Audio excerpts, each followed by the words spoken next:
Bop. Bop. Okay, at least with the stupid update with OBS, didn't screw with my mic settings. Hello. We are here again with more of the Long Dark Winter Mute. I had a great time last night. Let me just get that little Twitter post out there thing. There we go. And I got raided last night. When my friends came in, and they took a break, and then I got raided by a fellow equestrian online person. It was a good time. A lot of them actually stuck around until the end of the stream. I'm actually pretty grateful for that. I'm still trying to slowly get to like affiliate, and that definitely helps. So I had a great time. I got to diss them about ponies and pony things. It was really cool. I also ended up checking out their the Nashi Arts, the person who raided. They're an artist, and I checked their channel. That's some good art. That's some pretty good art. I didn't watch any of the gaming bits, but I watched some of the art streams. Good style, friendly, good stuff. Good stuff. If I ever have the pleasure of raiding while they're on, I'll do it. I'll do it. Anyway, so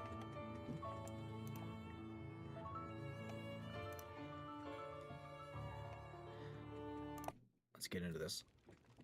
Okay, recap. Ex-wife goes to ex-husband. Says, "I need to go to this weird island off the coast of Canada. There's some sick people, and I got something that's supposed to help them." Apocalypse begins on the ride over. They both crash. Husband and wife get separated because the wife wakes up first. She goes to the town of Milton. That's in the middle of the island. There's some problems there. Good lord, excuse me. I'm drinking a beer. I'm a little burpy right now. It's a good beer. PBR Extra. Good stuff. Ex-wife encounters trouble. There's prisoner transport. Apocalypse hits. Electricity's out, so the bus is out. Prisoners escape. They basically kill everyone in the town. Terrible tragedy. Ex-husband wakes up. We get to see the aftermath of some of that. We get to help out an old lady. Then we get to go to the next part, help out an old trapper. We killed a bear, and that took a little while. Well, by a little while, I mean like 2 streams. But now we're with the ex-wife. Because the ex-husband got knocked out when he was trying to leave through the dam that's in the previous chapter. The ex-wife slipped through the bus tunnel that was collapsed and made it through, and she's been picked up by a strange woodland lady by the name of Molly. Molly's being sus as fuck right now. Doesn't want her to leave. Says, "Oh, it's for your protection." She's like all real aggressive and just real evasive and kind of mean when asked about like, "Hey, this is a big house. You got a husband around?" And she's like, "Shut up. Get on my business." And Molly just stormed out because we asked too many hard questions. And she needed some time, and she needed to go take a walk and all that business. So now we gotta escape this weird house.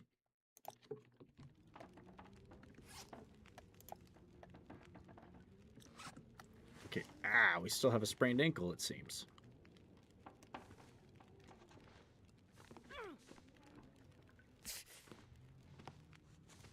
So I can't take the meat. So first things first, I guess I'm gonna need to find band-aids and a painkiller.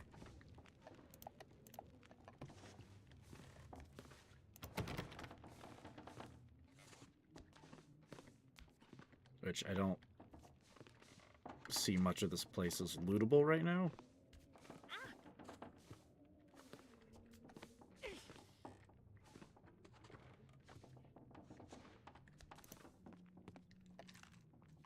Looks like maybe the barrel exploded.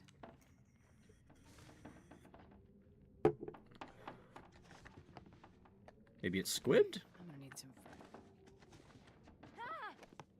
Well, if he'd stop screaming, we'll figure that out. Yeah, we already went. Is there anything in the office? That looks like Molly. Oh, From a while ago. She does have a husband.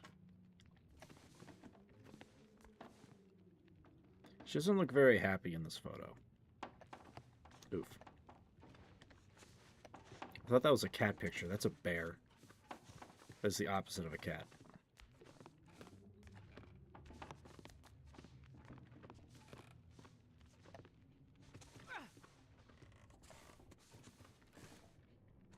It's actually a really nice house. Good lord.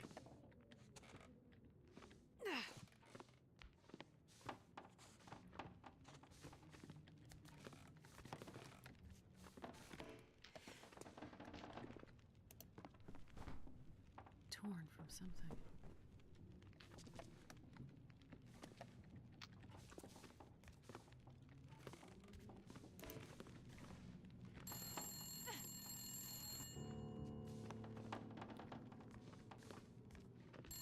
Oh yeah, the landline seems to actually work here because it's not like electronic. It's kind of electronic, but also not. I don't know. Old phone line. Hello? Thank God you answered.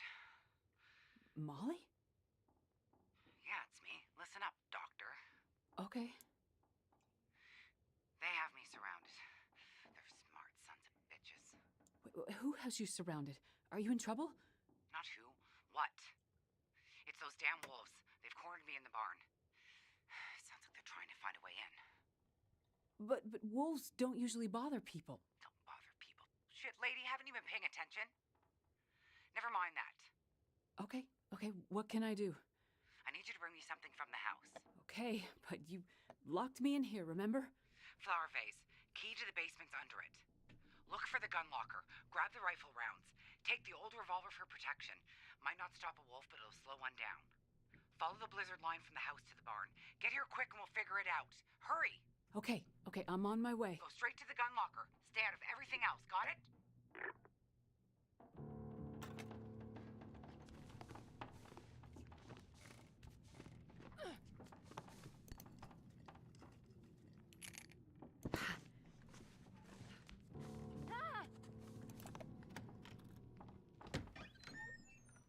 Ow!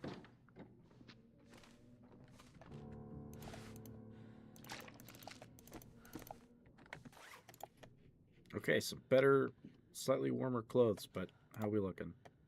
That's not a great warmth and wind bonus. It's really not. Okay, can I get some band-aids and some painkillers, please?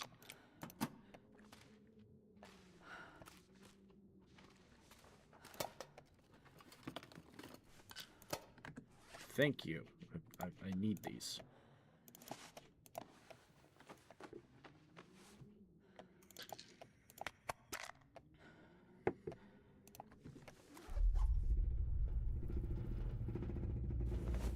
What?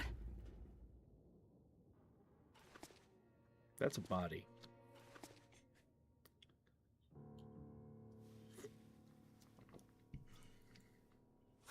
Holy shit.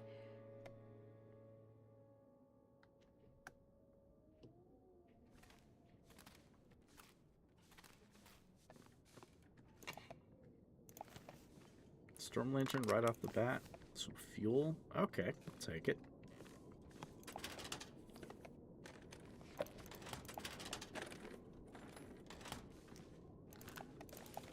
And it appears to be blizzarding outside. Well, this stuff will come in handy. Like really hard, good lord.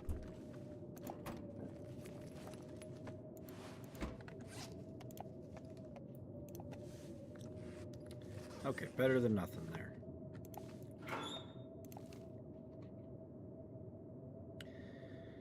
Might as well bring this along. For the wolves. Or worse.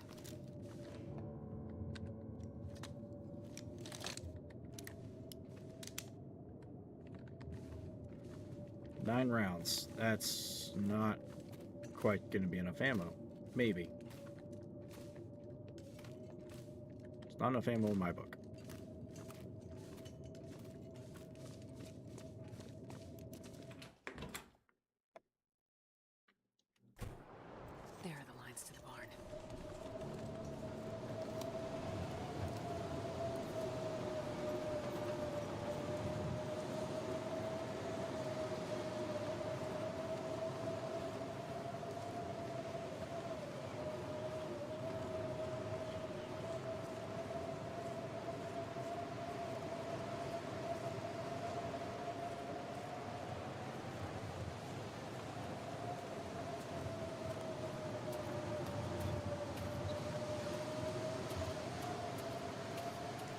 Some of these lines are broken. That's not good.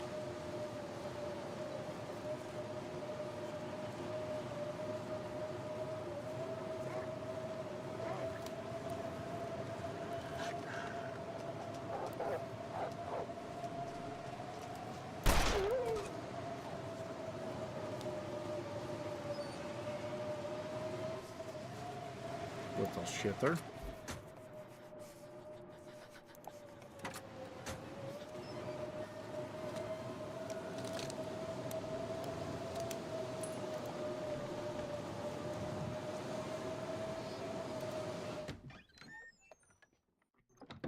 Oh, it's still cold in here.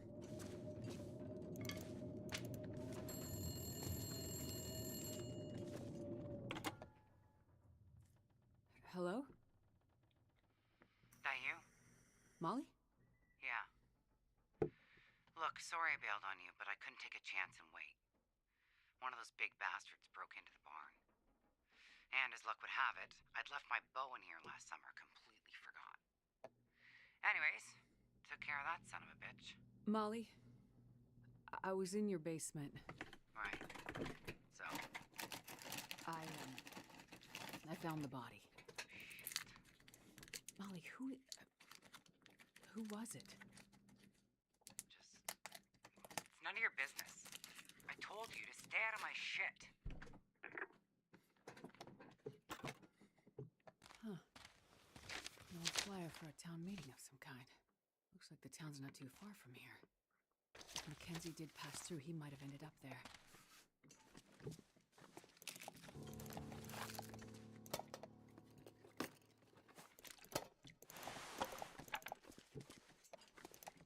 Oh, I can't loot that wolf.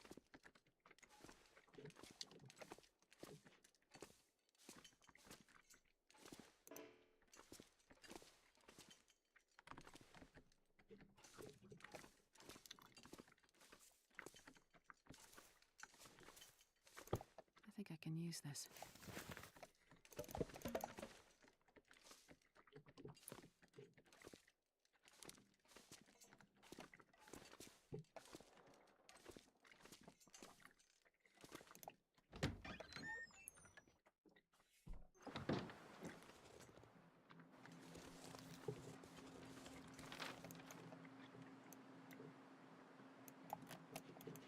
Yeah, okay, this is a pretty good-sized map.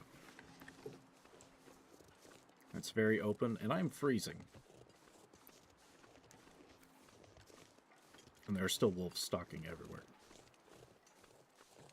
Road to the community hall. Let's hope.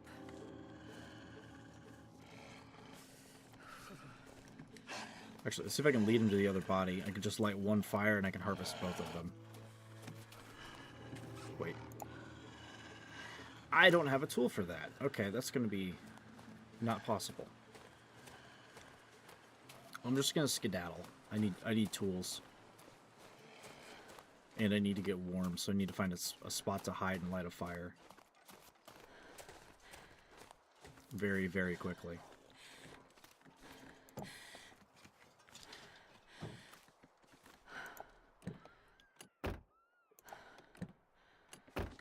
Anything good in here?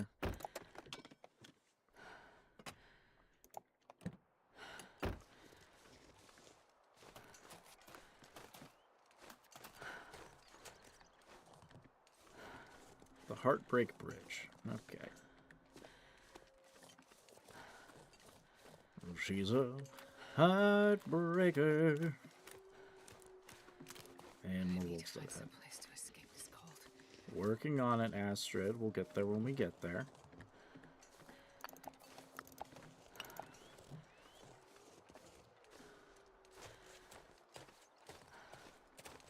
Prison guard. Oh, shit.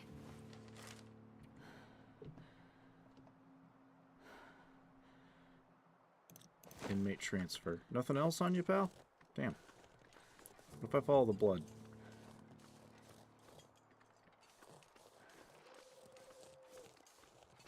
Oh, sweet, shelter.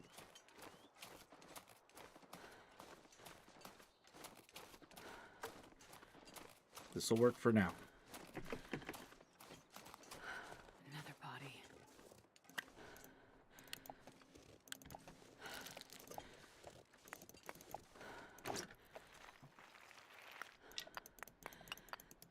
Sweet. Okay, good, good. Lots of burnables. Hatchet. Broken arrow. We're in business.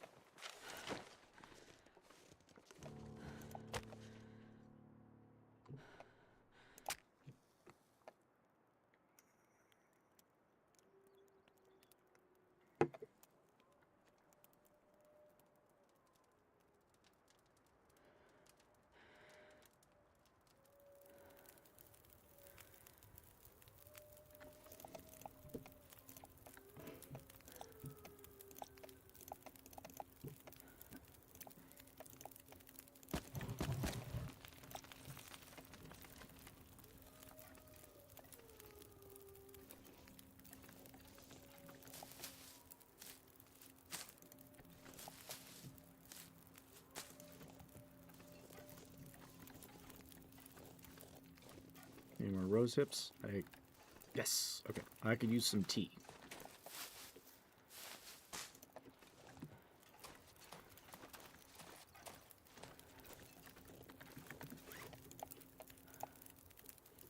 Improvised head wrap. And hand wraps.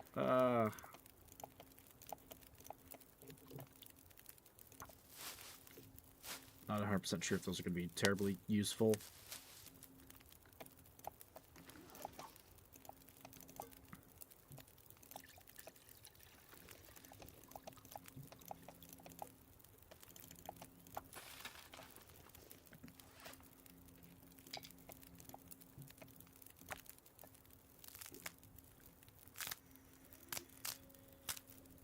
Well, chat, I had a fairly good day today. Work was short. It was a very short day.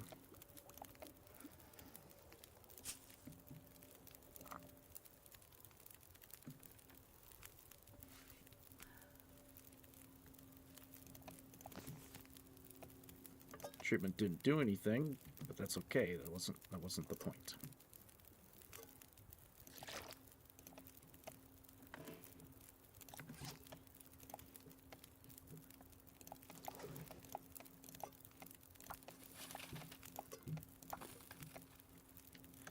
But I had a fairly good day today.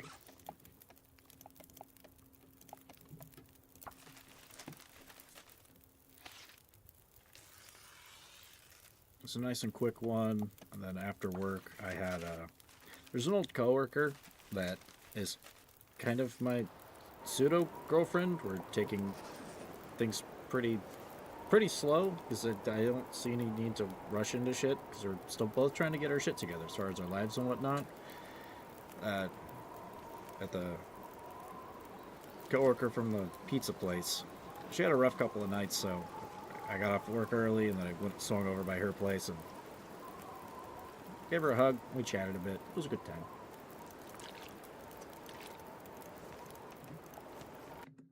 Hold up 1 second.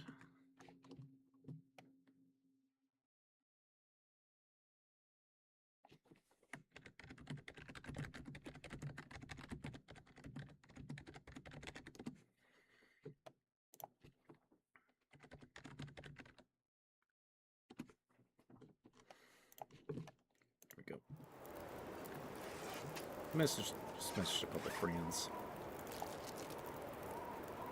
Yeah, all in all, it's a good day up.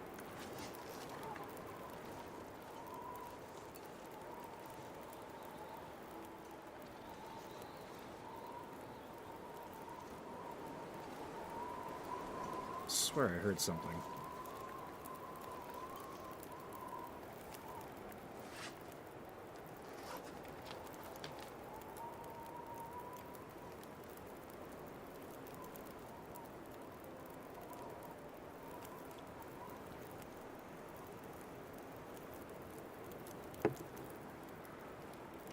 So we have a couple of points of interest to hit, but I'm going to hit here first.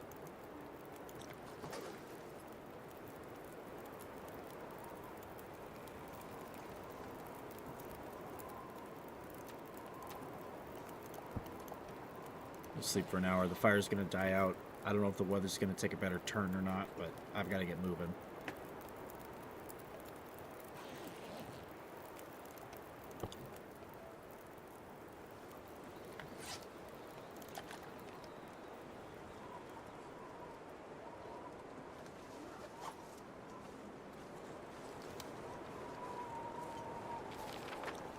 This way.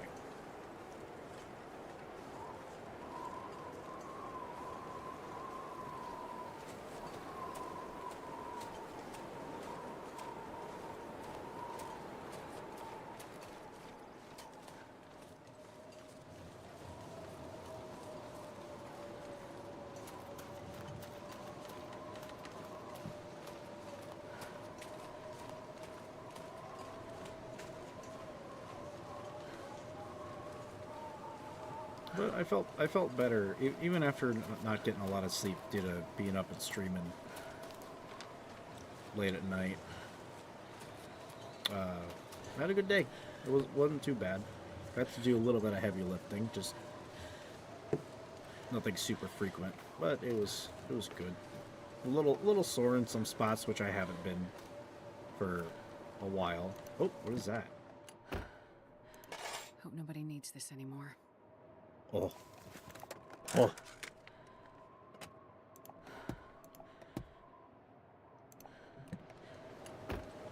Don't see anything in the back seat. Alright, we gotta move it.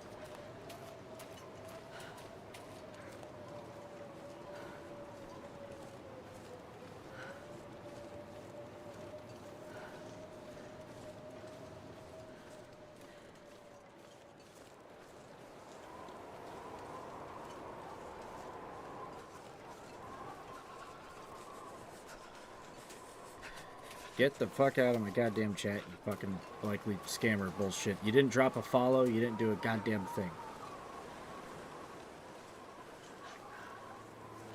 Oh shit, I'm being pursued. You see what happens when the bots and the scammers try to come in here? Fuck you. Now I'm being pursued by a wolf. But now I am safe.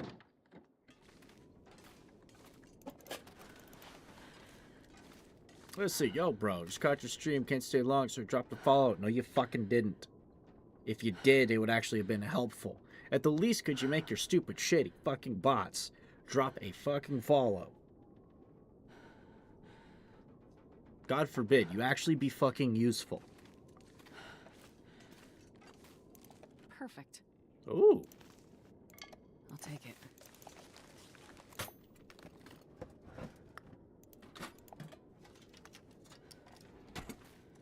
We have a weapon.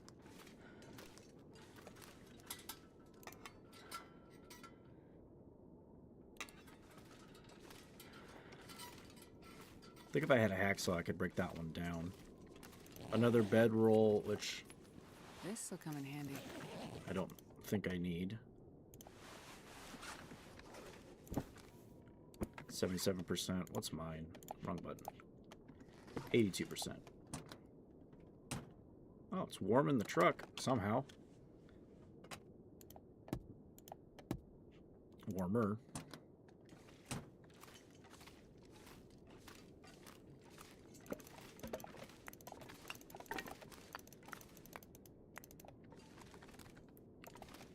This will probably make a good safe house, honestly, but I gotta...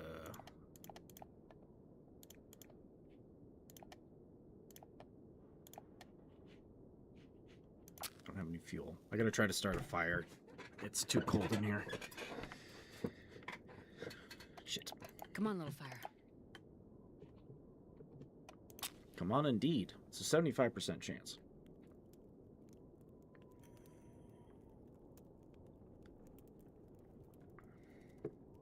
Also, why would I want to be connected with a... Why would I want to be connected with a big Twitch streamer? That's too much for me.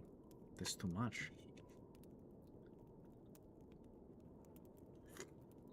Come on, little fire. Come on. Come on, just fucking start. I'm cold. That's better. Oh, yeah. That's a good one.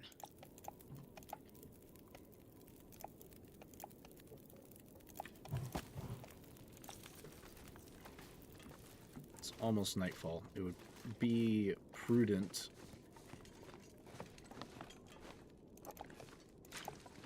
to not stick around here too long. Well, this stuff will come in handy. Sweet new jacket. Like brand new, frankly. Or practically.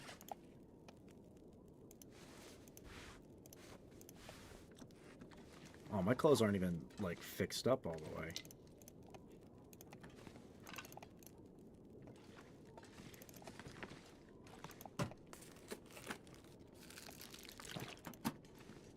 Wait, these are Forest Talker boxes.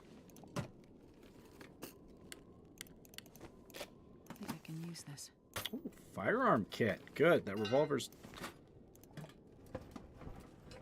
Okay, we've basically got every tool that we need. Except for a knife.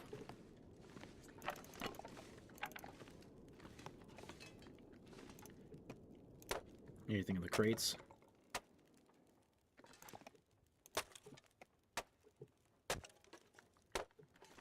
Negative. I'll check the This pack is getting kind of heavy. check that fire.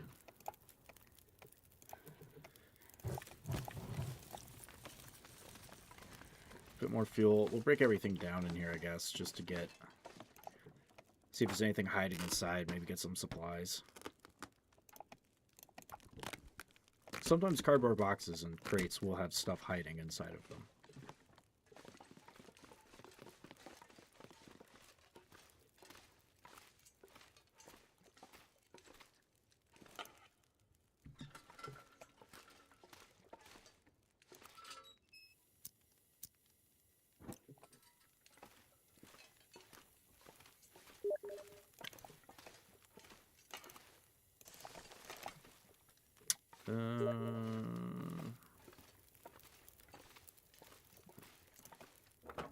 I think that's basically it. This thing's missing a car battery.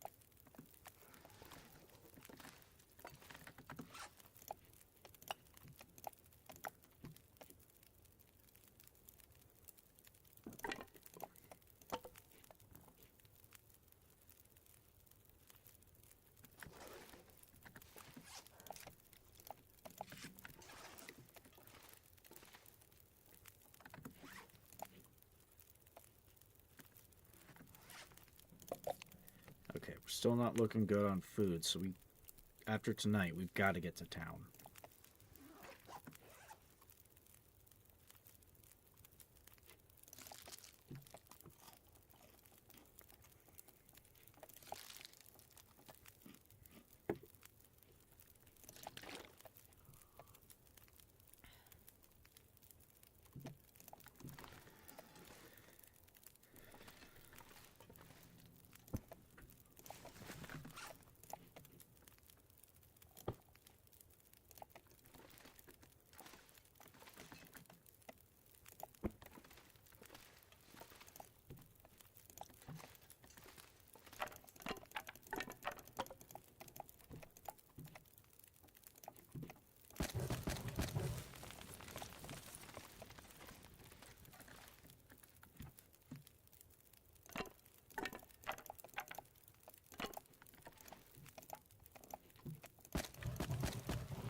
Okay, we'll sleep for 10 hours just to make sure it gets close to daylight. Add a little extra fuel.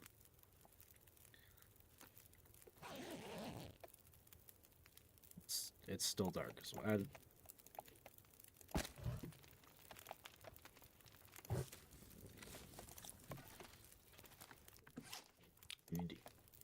We need to eat real quick.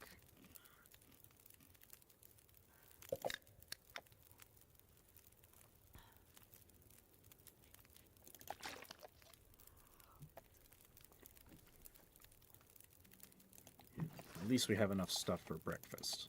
Like a proper breakfast.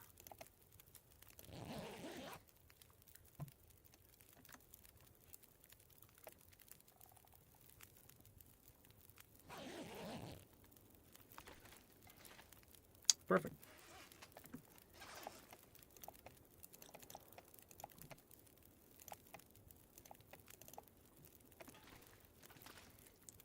Okay, we'll keep a can in here just as an emergency.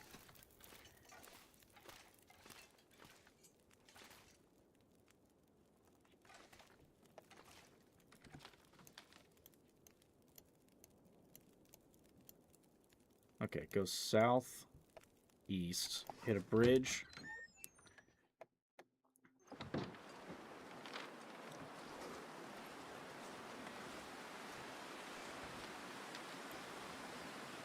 That's north, so this way.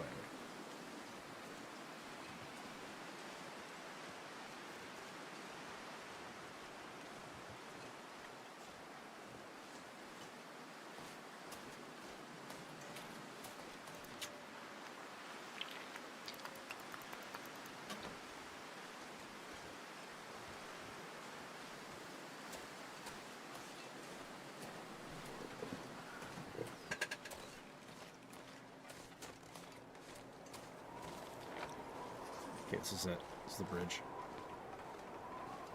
So usually this is when I start getting a little chatty, but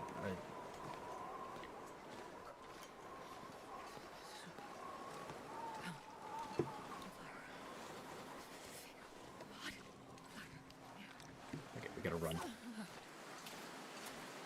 So it's usually when I'd start getting a little chatty, but I don't quite have much on my mind at the moment.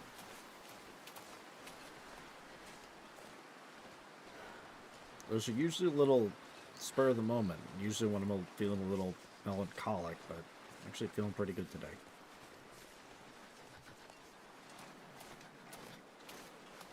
Smoke. Maybe that community hall from the flyer. Well, yeah, don't stand around and get frozen harder, lady. Come on. Starting to feel numb. I'm aware of that.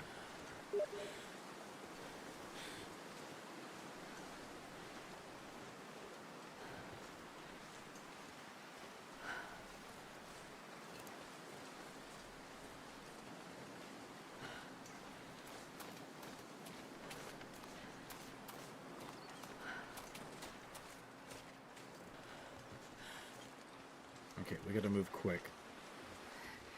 It's so cold. I just want to lay down for a bit.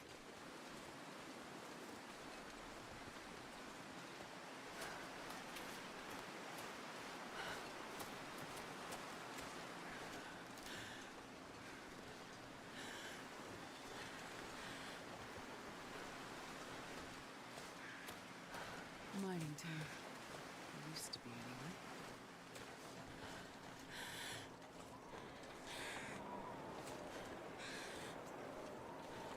Okay, I need a front door. I need a front door. That's got to be the community hall.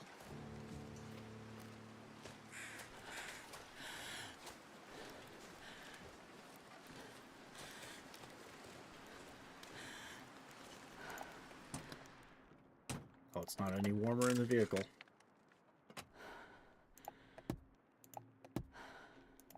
It's okay, community hall's right here. We'll be fine. They might have food we can pilfer real quick. Maybe some hot soup.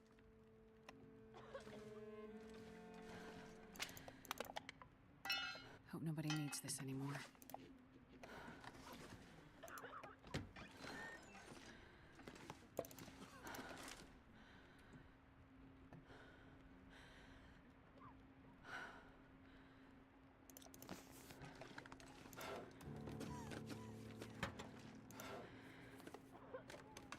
I'll take it.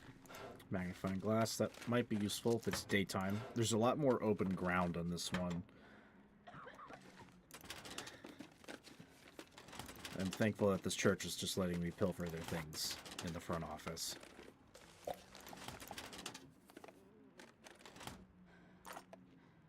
Oh, thank God.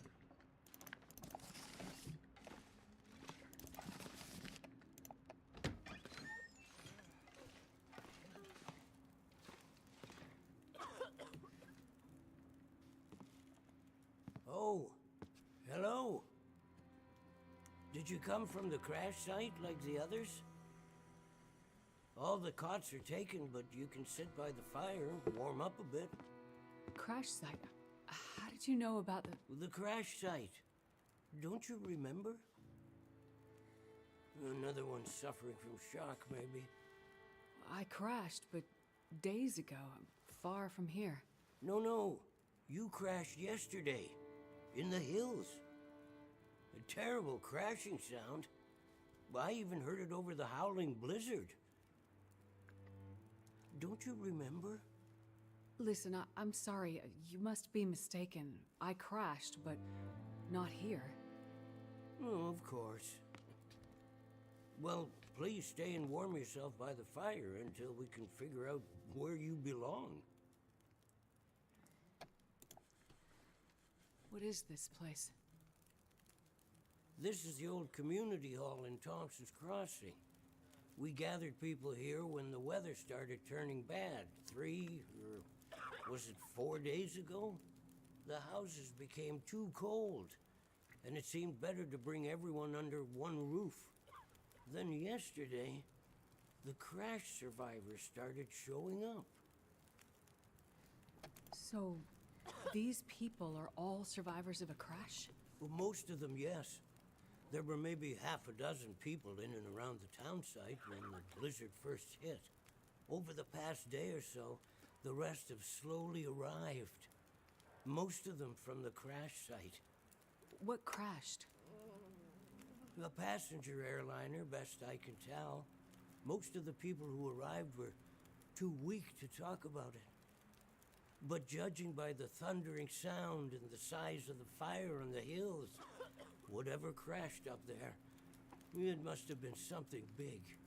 Are you sure you don't remember the crash? How long do you think this weather will last? You're not from around here, are you? Whoever named this area Pleasant Valley had a pretty good sense of humor. We get some of the harshest weather on all of Great Bear. But it's worse than usual? Yes. Another storm blew through about a few weeks ago. The worst I've seen in years. Blocked the roads, in and out. I'm afraid we're stuck here until the road's clear. Will someone come to check on the town? Clear the roads so you can get out? I don't think so. Not anymore. We'll have to wait for nature to take its course. But what will happen to all these people? Honestly, I'm not sure. We're down to our last food. We can melt snow for water, but that will only get us so far. At this time of year, there's always another blizzard around the corner. Things might be different if the power hadn't gone out. The best thing we can do is try to keep these people warm and fed, and then we'll see what the Lord has in store. You seem disoriented, but you're in much better shape than the others. Maybe you can help us. I'm a doctor. I can have a look at the survivors and see how to help them. That sounds like a good place to start. Once you've had a chance to check on them, come back, and we can try to figure out what can be done for them.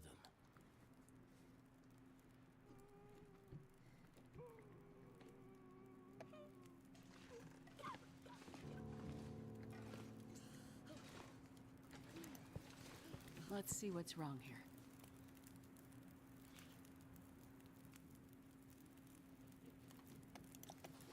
Just a concussion, nothing. Well, that's still major, but like, eh. Easy. Just gonna see if I can help. How do you just have a concussion from getting in a plane crash? Oh, he's Let's not see looking what's great. wrong here.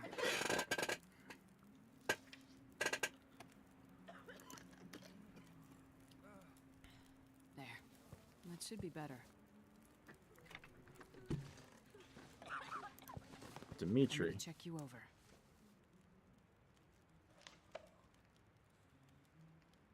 Oh, shit. This man's diabetic. That's not... That's more advanced. Let's see what's wrong here.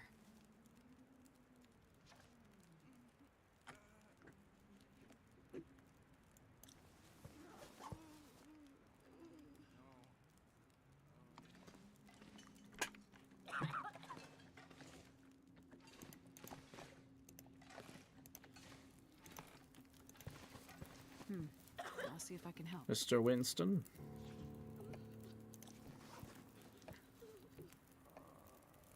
So I guess everyone else is kind of okay? I've had a look at the survivors.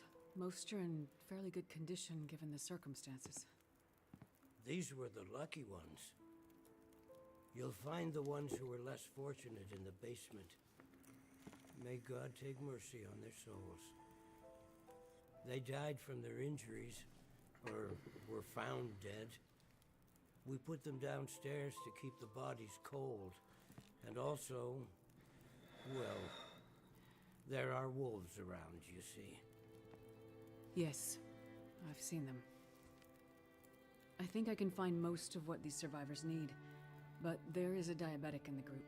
They're gonna need insulin, and soon. Do you know where I might find some? That's bad news. No, I don't. This survivor has type 1 diabetes. That means their body can't produce insulin. If they don't get it, they'll eventually go into shock and probably die. Well, then we need to find some. And soon, before the blizzard becomes too powerful to even risk going outside. I need to remain with the survivors, minister to them. But you can go and look for the medicine they need. I will. Any suggestions you have would be very useful. Most of the surrounding houses will be empty, but you may find some of the minor supplies you need to treat the survivors. The diabetic came in from the plane crash a day, maybe 2 days ago. So, your best chance to find their insulin will probably be to find their luggage at the crash site. How will I know which luggage is theirs? You'll have to search everything you find and hope for the best. Okay. You keep an eye on everyone, and I'll be back as soon as I can. Thank you for your help. One more thing. Yes? Many of these survivors are in bad shape. From the crash, it's true. But I've seen this sort of thing before. People need hope to survive. And if they can't have hope, they need some closure. People here, many of them weren't traveling alone. They're broken-hearted, worried sick about their loved ones, feeling guilty. Why did they survive when others didn't? You can help them find some closure. But chances are searching the crash site won't be a pleasant experience. I've seen death before. Yes, you're a doctor, so you understand the fragility of human life. The fragility of the human spirit is more my domain. For the ones who've lost loved ones, if you can bring them some closure, that will help to start their healing process. Yes. It's well known that the mind and body are inextricably linked. If you encounter any artifacts, any information that would help to identify those who did not survive the crash, that information might be a salve to these poor broken souls. Then perhaps they'll have a chance to face tomorrow. I'll do what I can to find IDs, documents, anything that can help identify the people who didn't make it. In turn, take this, my child. Oh, I'm not religious. Please, keep it. It's not for you. Please, humor me. I don't understand. At least until I can minister to those souls myself. Having you carry this rosary while you investigate the crash site, it would bring an old priest some comfort. It will be the closest thing to my being able to pray for them. I mean, no disrespect, Father, but do you really believe this will help? Perhaps in the end, faith is all we have.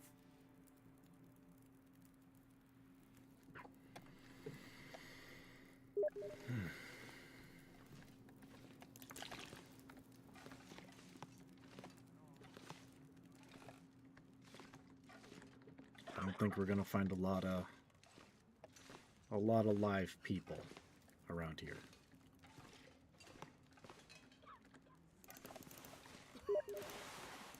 This'll come in handy.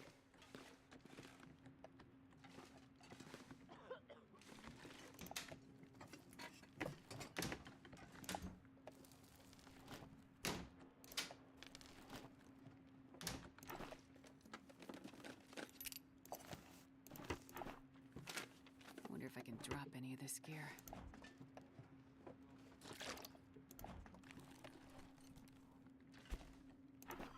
I'm not likely to find food. You already said they're basically out. Okay, but that works though. I'll take the knife.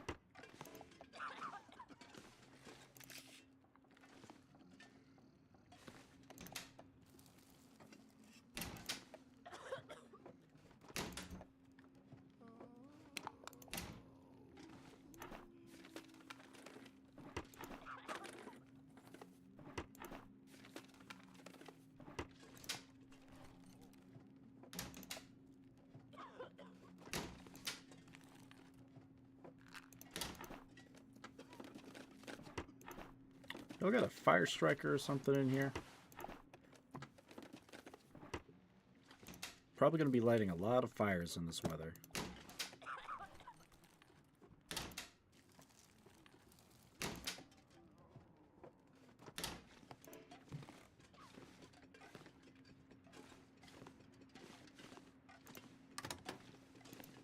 It's a microwave? That's not a microwave. That's a... That's, I mean, I guess an older microwave. But that looked more like a little oven.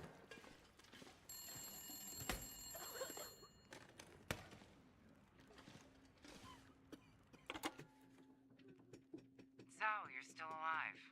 So far, yeah. But there are people in town who won't be if I don't get going. You heading up to the plane crash? How'd you know that? You risked your life to come here to help some sick people. You came to help me when I was stuck in the barn. You're a doctor. You're not going to leave a bunch of crash survivors to die in the cold. I would like to help the crash victims, yes. Wouldn't get your hopes up. A few days in this weather and with the wolves prowling? Doubt you'll find anyone alive out there. Let's hope you're wrong. Yeah, well, I left you a little present. Look, I'm not sure. Relax. You have to trust someone, right? Would you trust someone with a dead body in their basement? Fair point. But if you want to live, check out the trunk of that blue sedan over by the swing set. Well, okay. Thanks, I guess. Watch out for those wolves.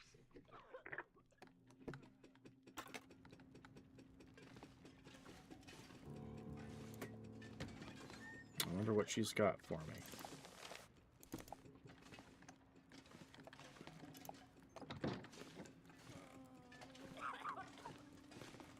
Alright, before we head out, I gotta fix these clothes.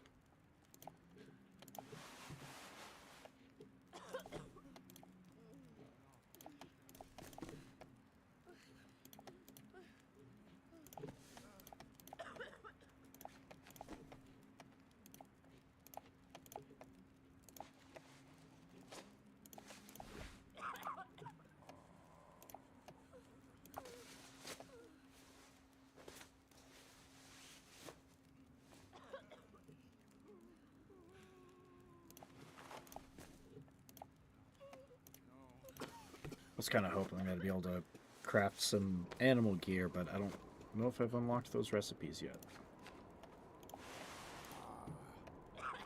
Or if those are necessarily an option at all. So we may have to be scavenging some good clothing.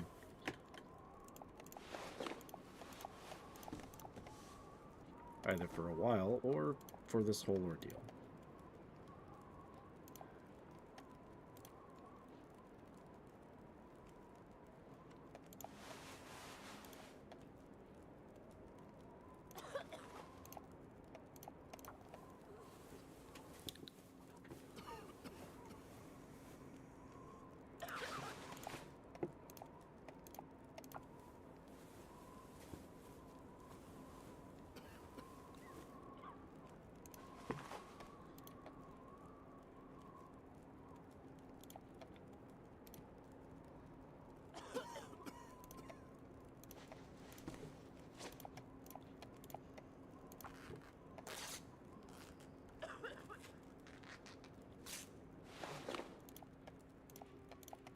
Hope I can find some like climber socks or something.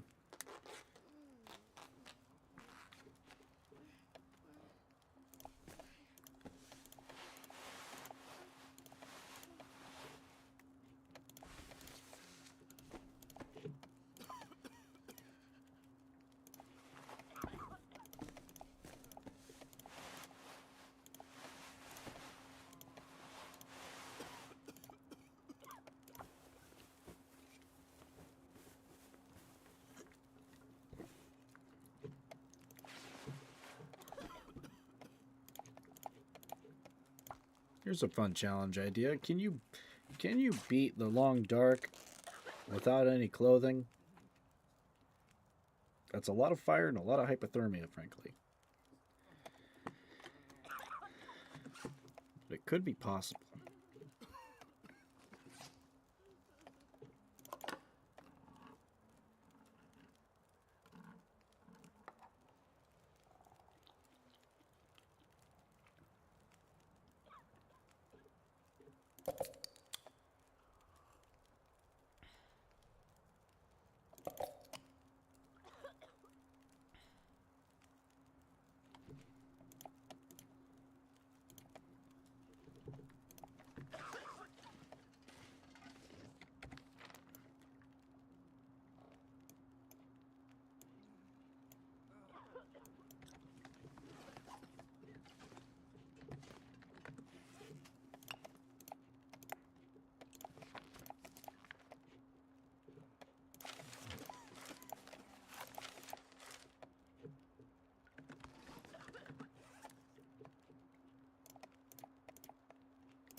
Oh shit.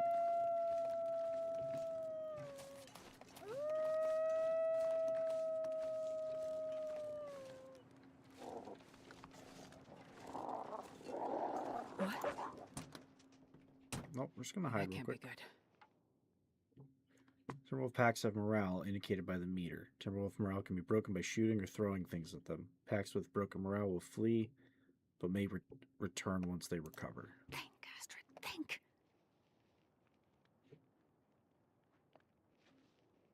Hello there.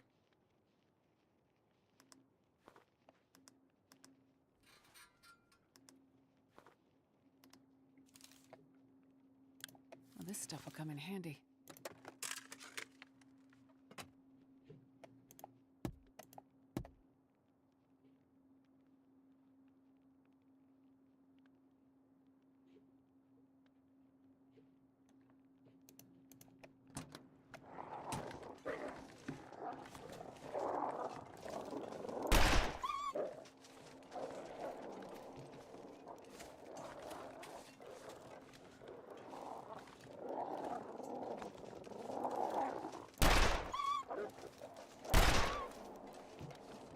Swing set. Where the fuck is the swing set?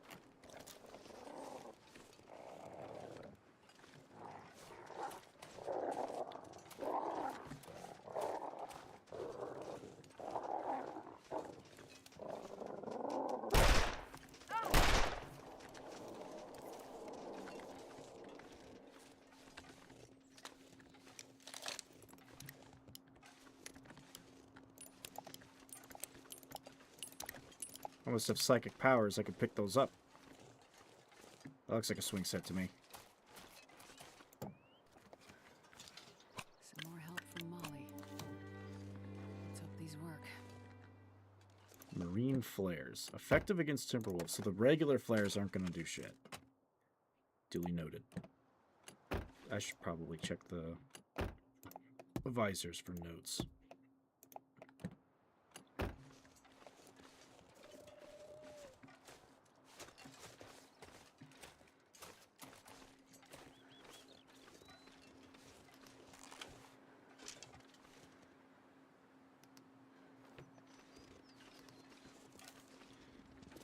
Okay, well, they're not gone yet. Not all the way.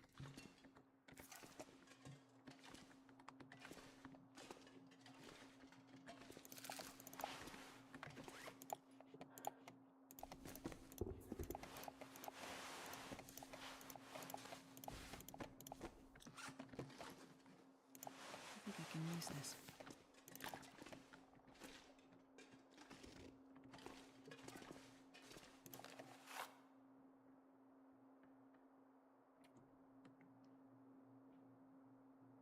Recent theft. Something's gone missing. So we've got something to find. That's for the church. It might...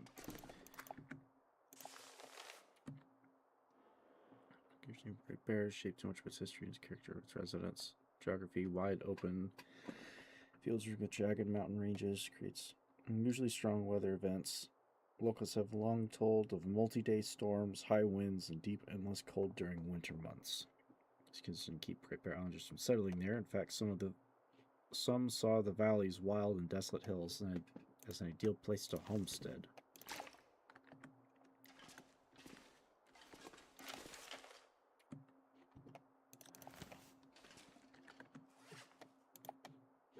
I don't know why people decide to live where they decide to live.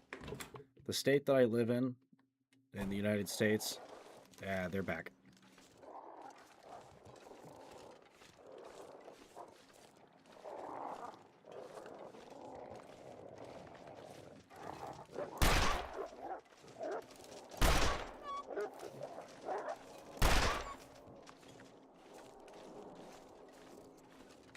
Alright, looks like they're done. Sadly, we didn't down any of them. Would have been some good meat there, I think. Maybe something good to do with the hide. So, before we do anything else, I really do need to get some better clothing. And there might be some stuff in the houses. So, we're going to go house hunting. And I guess the community center is going to be our drop-off point.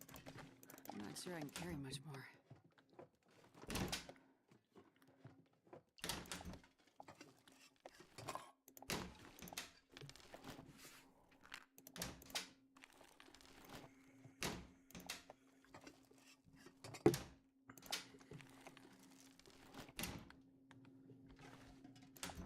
And wolves getting this close to people. I mean, one, it's not normal, but that's got to be terrifying. Even in real life, they usually don't end up bothering you.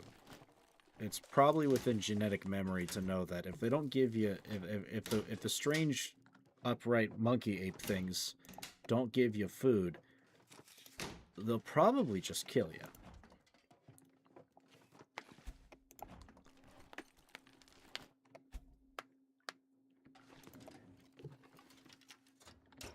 Maybe the wolves are just as desperate as we are.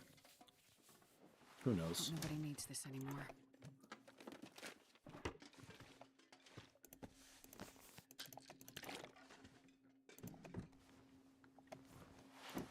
Oh, good. Thick wool sweater. That's a good piece of item. So is that. It's not the best, but it'll work. Put my pants on.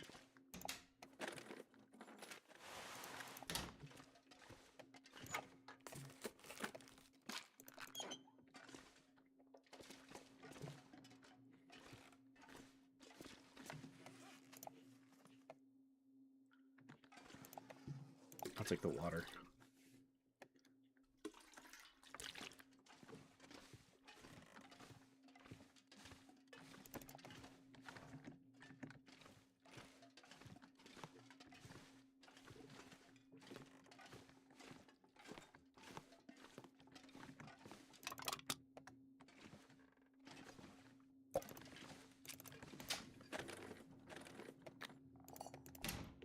Damn, a lot of cooking pots in these houses.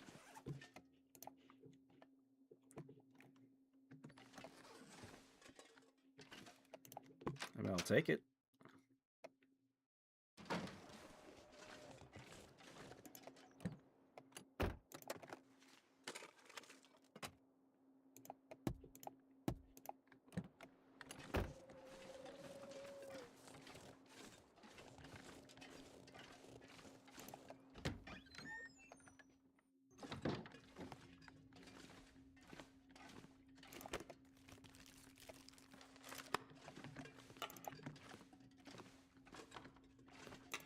Barely walk with this much gear.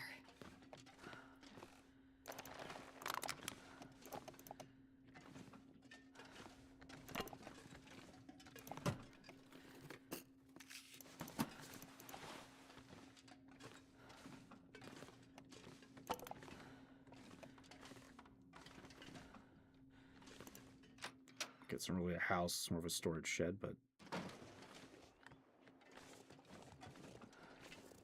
some decent gear.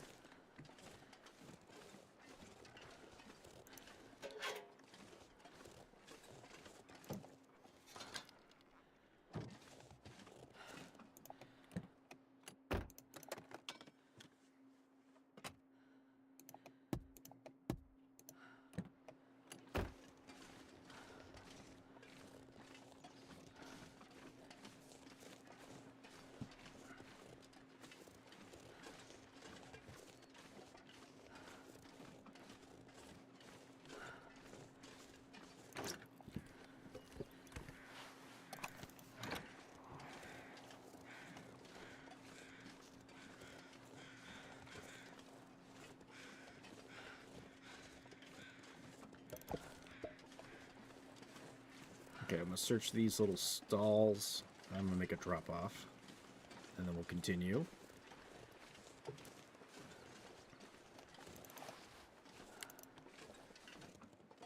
I'll take it.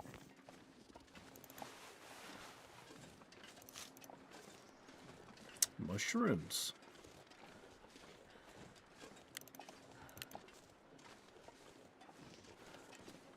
There's a fair amount of bullets just laying around here. Is there a gun somewhere nearby?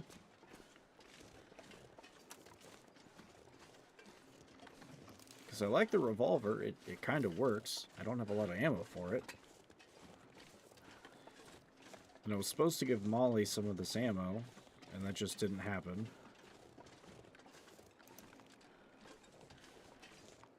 I'll search this one house just because it's right here. And it has a Canadian flag, so maybe it's got something nice in it. And then we'll do our drop-off.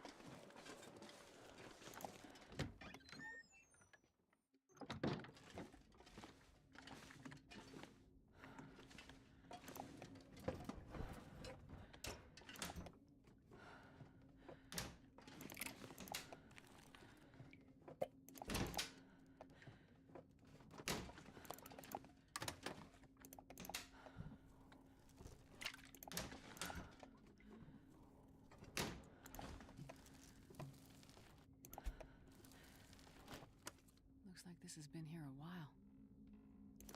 I mean, it's still edible. I'm not going to complain.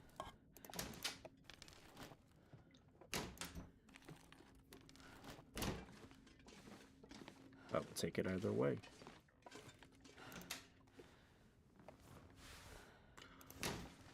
Oh, that's going to be good. That's a parka.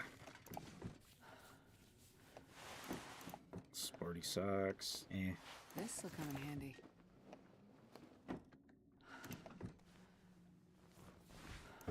Cargo pants. That's an upgrade.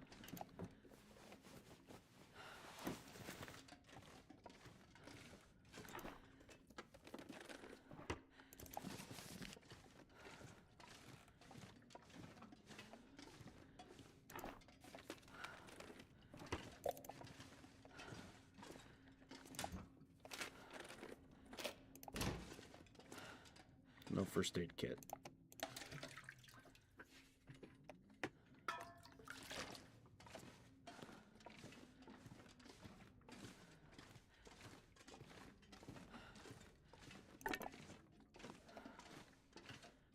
Okay, let's get back to the community center. Drop some stuff off. There's a couple more houses on the other side. We'll go check those, do another drop off, then we got to get moving. But we've got enough supplies to start making some headway.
Isn't there an extra pry bar sitting around here somewhere?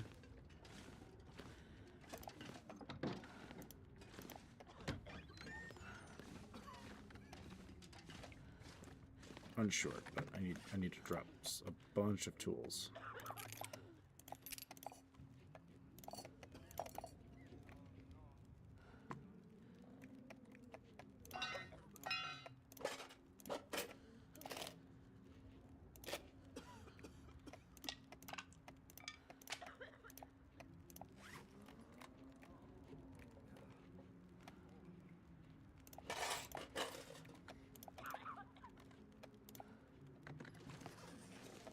Okay. Gotta eat, drink.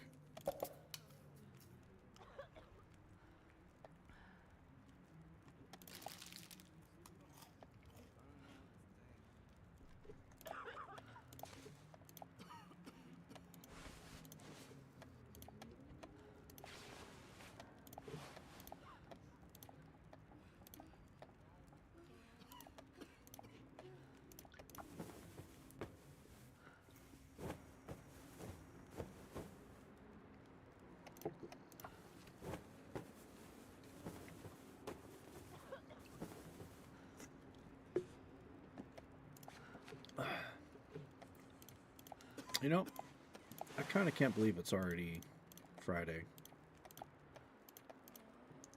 Or it's going to be Friday.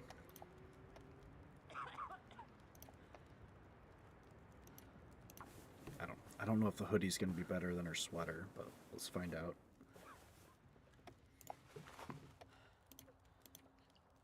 It's not.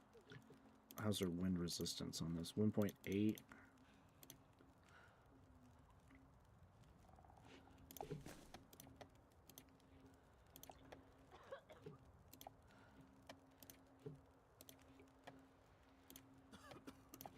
Pretty sure the fleeces are technically better than others. Let's see if this is better than her gloves.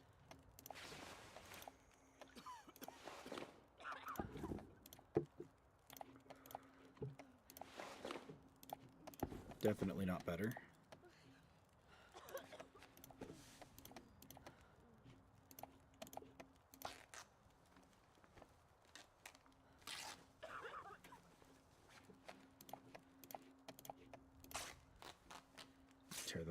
Tear those other socks apart.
I'll go ahead and tear apart her gloves. If I find any ski gloves or anything out there, that's going to be a good upgrade.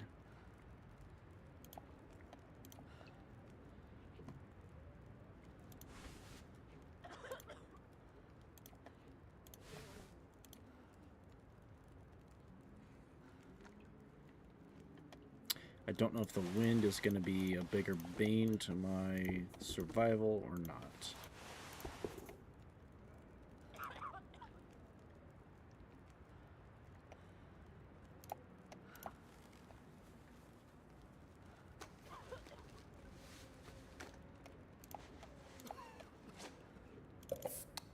Please don't give me the shits. I mean, I've got to sleep anyway very soon, but, like, please don't. Okay, we're good.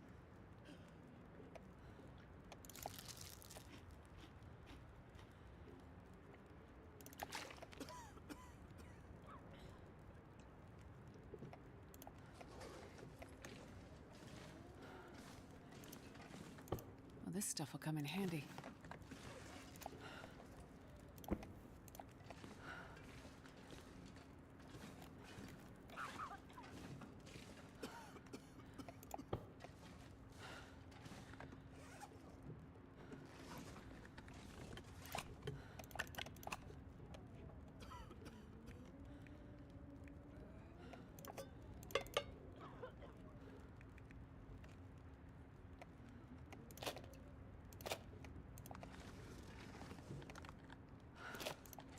Actually, cleaning the revolver wouldn't be a bad idea.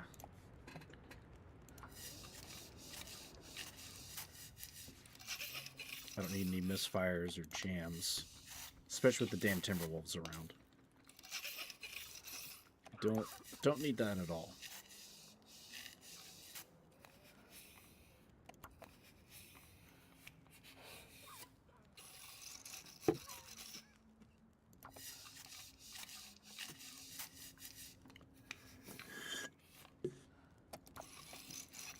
Gonna end up using most of this kit here. Good lord.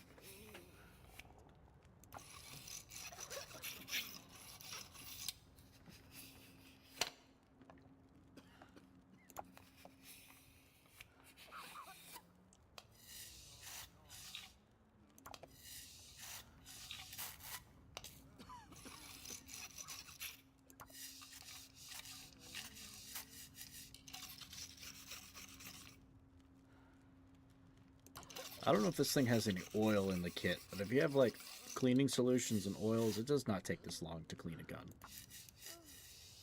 But I guess when you do with what you got, you do this. You just give it a good old scrubbing.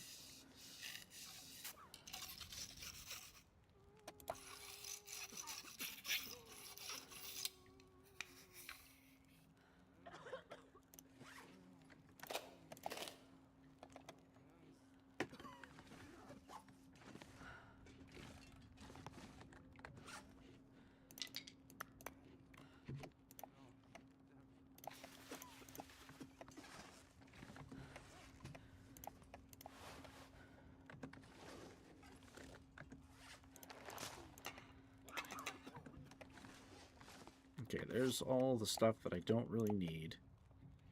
So what else do I not really need?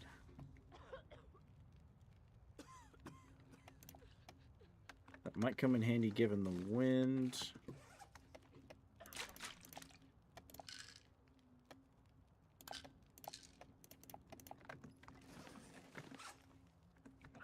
I don't really end up using these.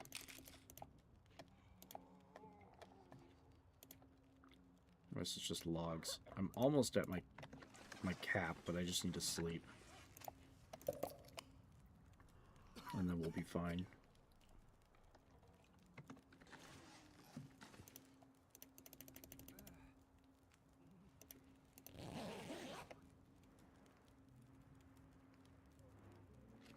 I think I'll keep all the tea and coffee on me, because we're probably going to need to make a lot of that for the warming bonus.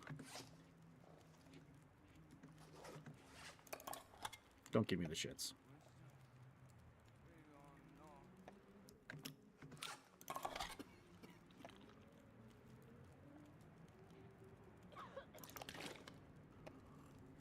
every time you take a chance. 66 pounds, so we're still over the max, but as long as we're in good condition for at least a couple of days, we'll be alright.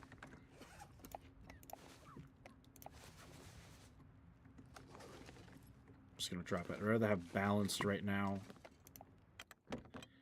so I can figure out whether or not the wind or the temperature is worse.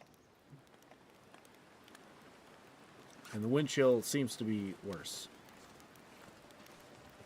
Okay, we got a couple houses still to search. Oh, little gas station. That might actually be prudent.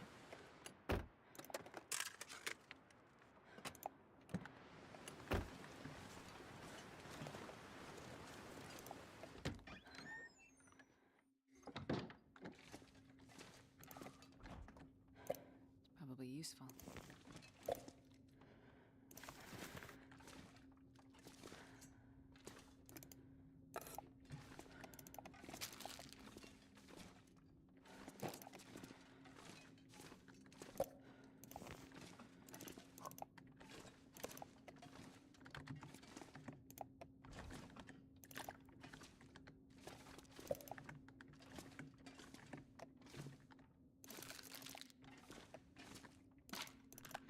Oh. Oh, there's a dead guy in here. Struck off the nose where, but found to find some gear left behind. I think I can use this. Oh.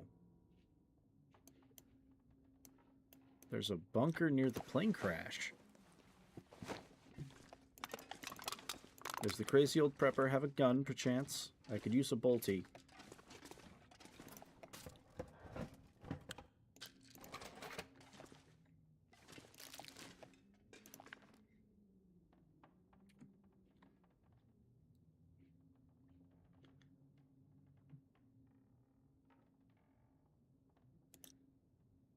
This pack is getting too heavy to carry.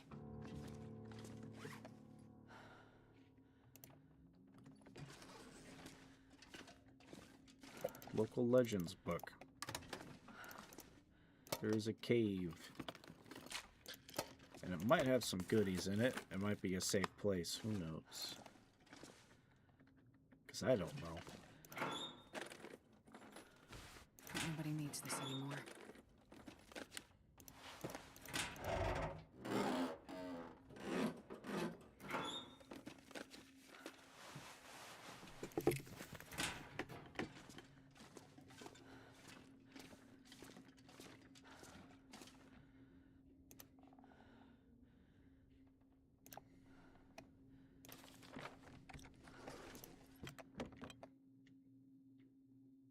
Oh, look, a civilian airliner.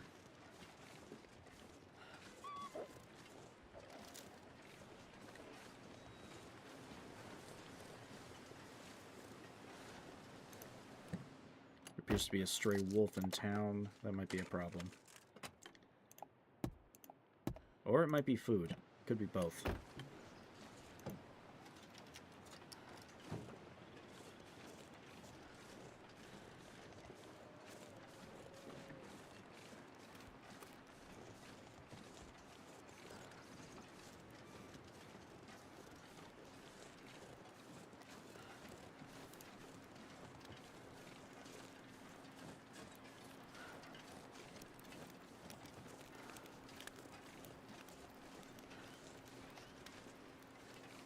So nothing particularly game-changing other than just food and some extra clothing.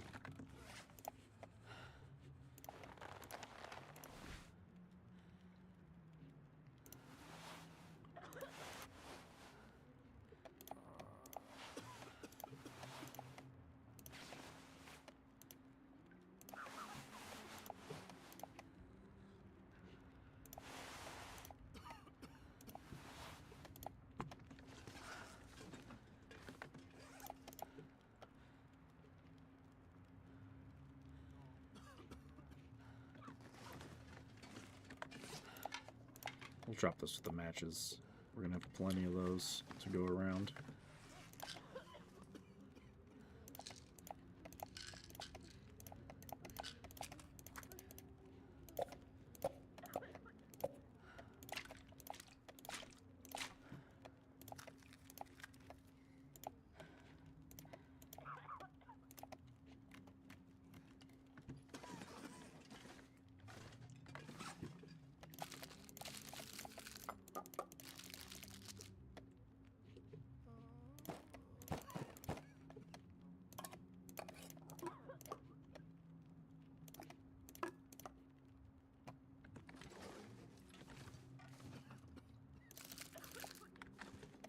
Okay, that should be enough food to be able to just search the rest of these little houses out here.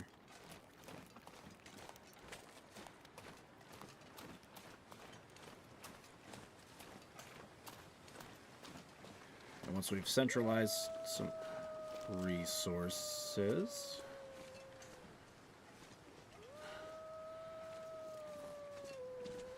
Uh-oh, uh-oh. Oh, they're back. They're back.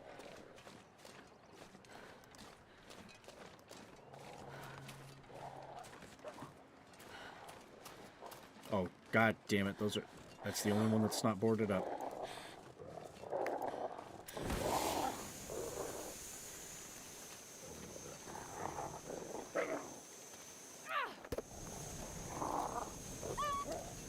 That's right. Get the fuck out of here. You know what this is.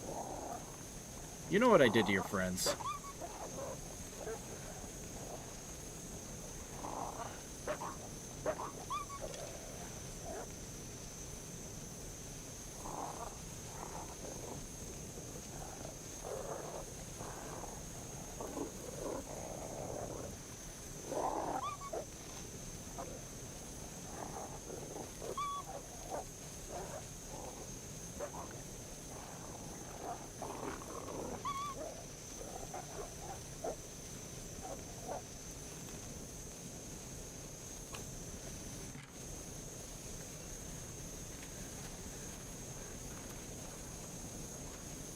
Let's just get inside and see if they fuck off.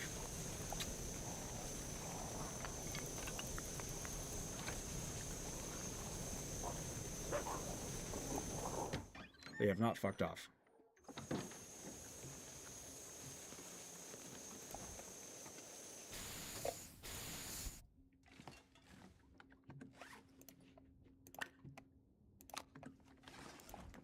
I would imagine the idea is to either run or to shoot them, or throw things at them. Shooting isn't going to be that much of an option. I've only got 2.5. I've got about 2.5. Excuse me. I've got 2.5 reloads left, and I don't have a rifle. I probably should just drop those cartridges off.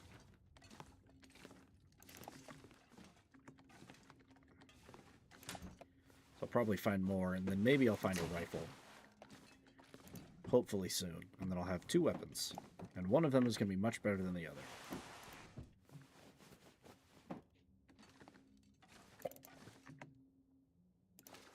Oh. Ooh, what's this?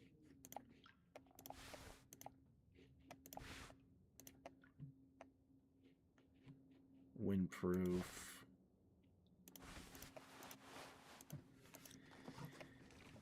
I don't know how much 2 extra degrees of wind resistance is going to do for like each part. I don't know if that's going to be worth carrying around.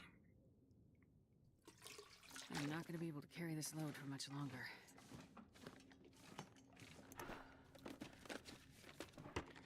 Either way, it's a good thing I've got it, because as we adventure, we'll figure it out. But the wind does seem to be the problem.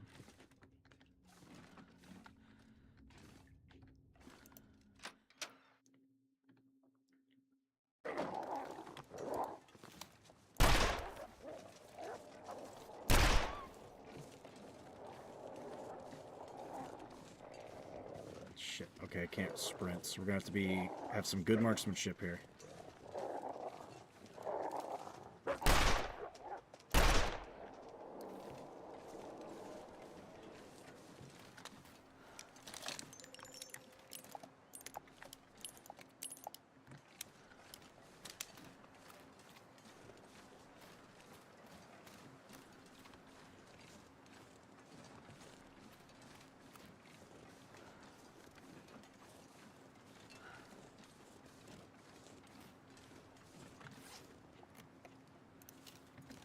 And I can give it at least one more use on the repair kit.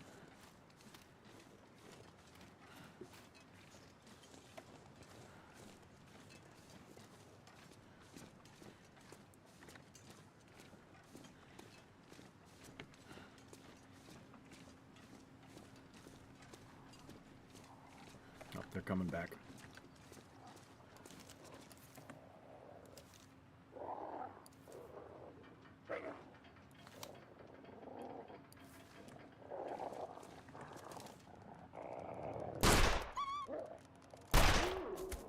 Gotcha.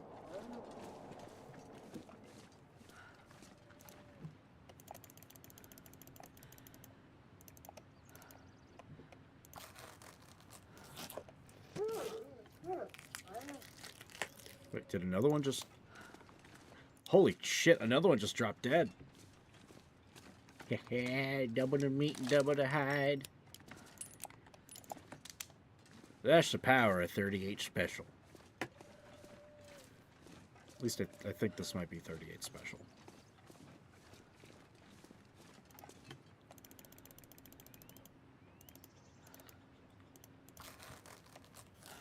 What am I using this for? I have a hunting knife.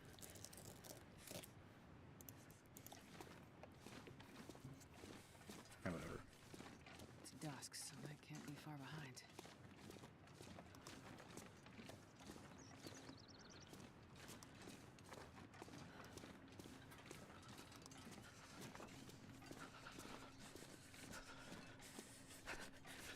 Just get back in there. We can cook up some of this wolf meat and just keep all the canned stuff behind. I don't know if we have to fill up the...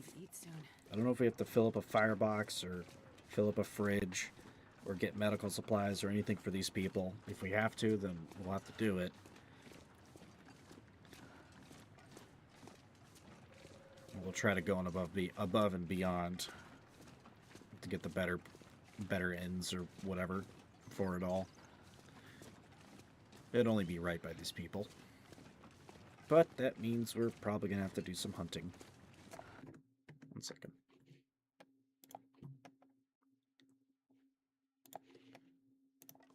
Okay.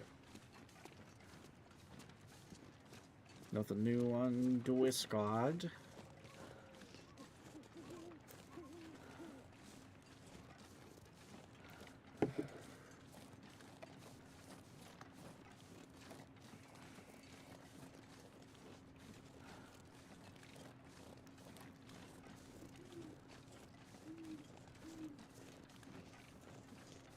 Damn, that plane crash was days ago and it's still burning.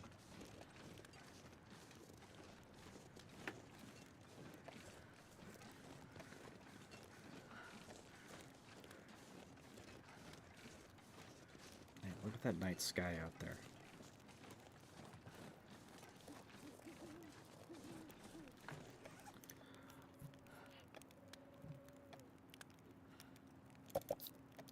I live near a city, so I don't get to see much of the stars.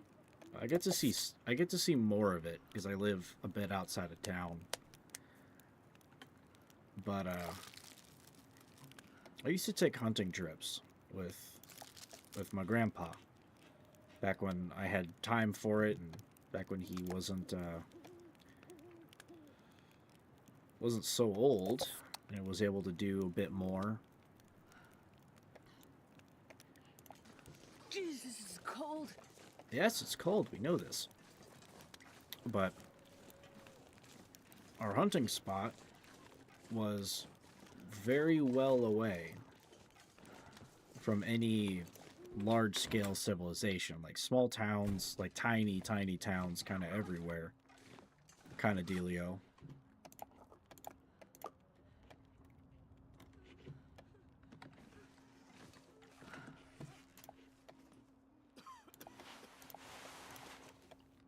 So we've got extra clothes if we need them.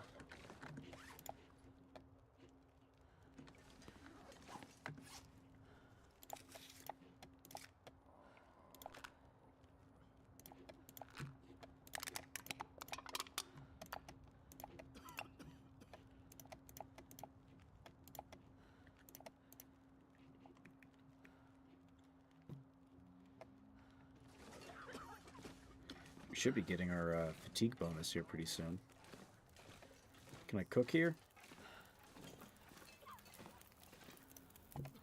Yes, I can.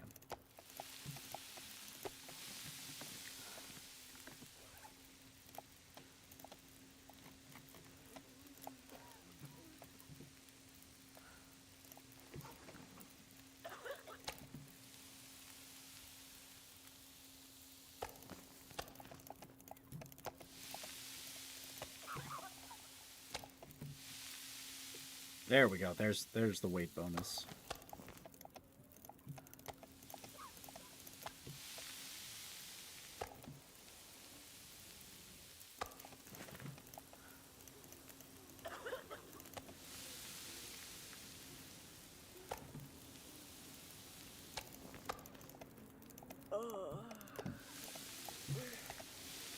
Just hold on, Astrid. Just get done cooking. We go to bed.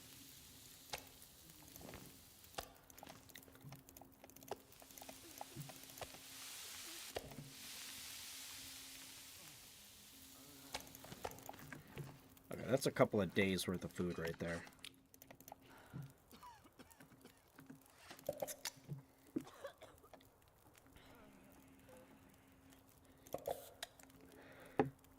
It's heavy though, and so is our water amount.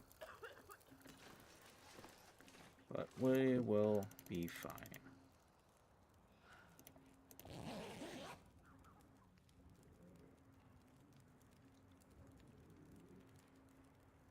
If we have to hunker down at all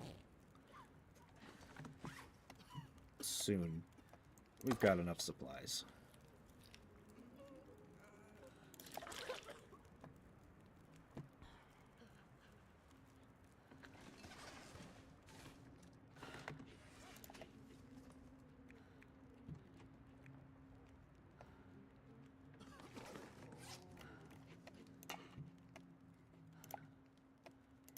I'll refuel it, but I'm going to leave it here. It's just too damn heavy.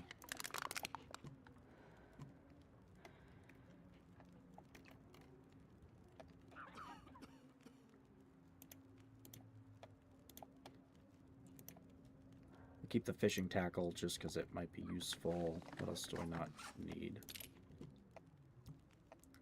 I kind of don't need the can opener. I'll probably end up finding a recycled can, so I'm not worried about that. Drop our bullets.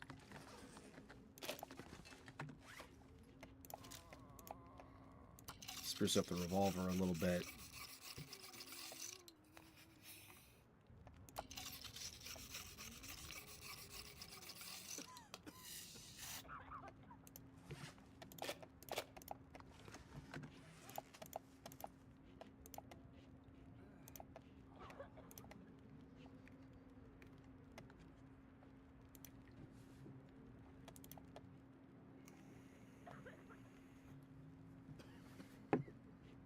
Okay, so a fair amount of our weight is fire supplies, but we're kind of gonna need them given the weather situation. So I'm not terribly worried there.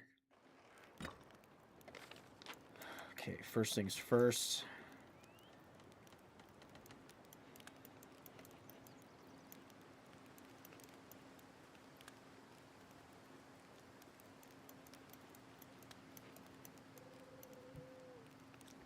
Let's go find that little cave thing. Might have some useful stuff in there.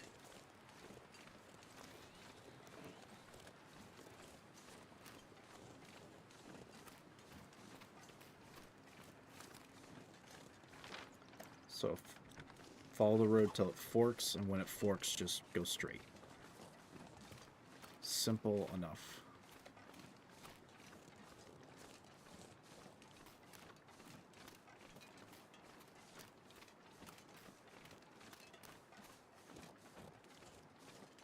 I was saying earlier about going out and hunting. It was away from civilization. It was quiet. It was a few miles away from the highway, so you couldn't hear any highway noises. And I'd never seen that many stars before. You look up and they're just everywhere. And my rifle had a scope on it, so I kind of used it like a telescope. It was unloaded, of course, and whatnot, but got a damn good view. I'll never forget it. Makes a man feel small.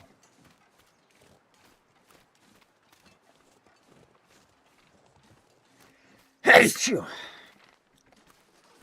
Excuse me. Bless me.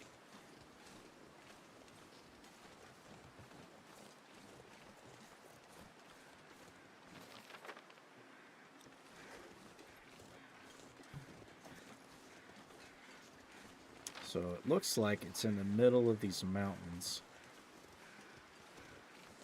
Or hills. I guess it's hills, because that's technically a mountain.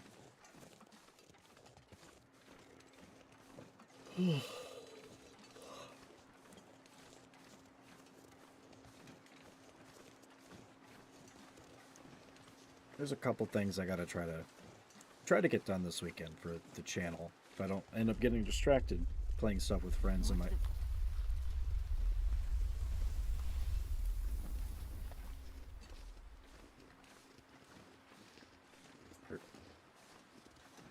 That's new.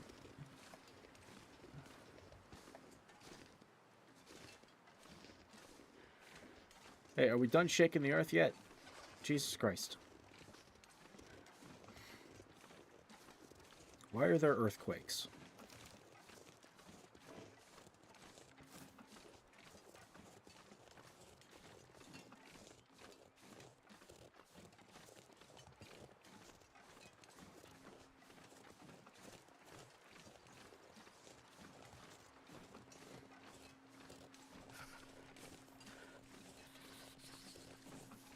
You know, I'll tell you what I do need. I need antibiotics, like, very soon.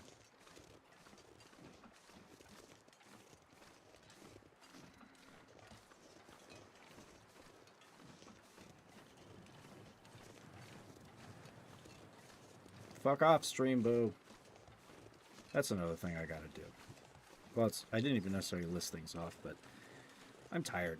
My brain's just losing track. Oof. Only got like 5 hours of sleep last night because I was up late. But I need to get Nightbot established so that I can get these stupid fucking chat messages out of my chat. And I had a little ramble at the start of yesterday's because of some stuff I've been thinking about. And I gotta cut that out and clip it. Maybe that's a body. I gotta clip it and figure some stuff out to do with it. Which it's like, I don't know, 15 minutes at most.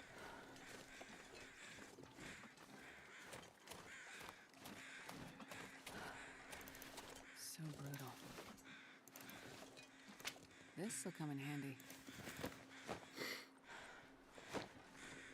I would say poor bastard, but the prisoners on this island are generally not good people. Something out there hunting us. Don't see him coming. Thought we lost the hacks down low by the road. Eyes open, fellas, or we'll never get out of here. Well, this stuff will come in handy. Oh, a cave.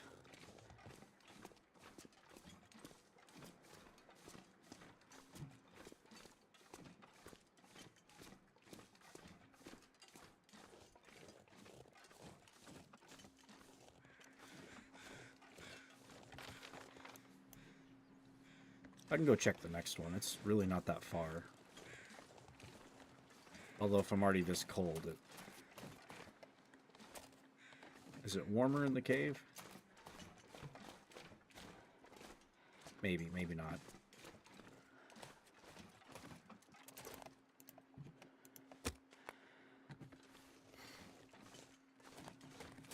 It's far more out of the wind, though. We'd be a bit better protected.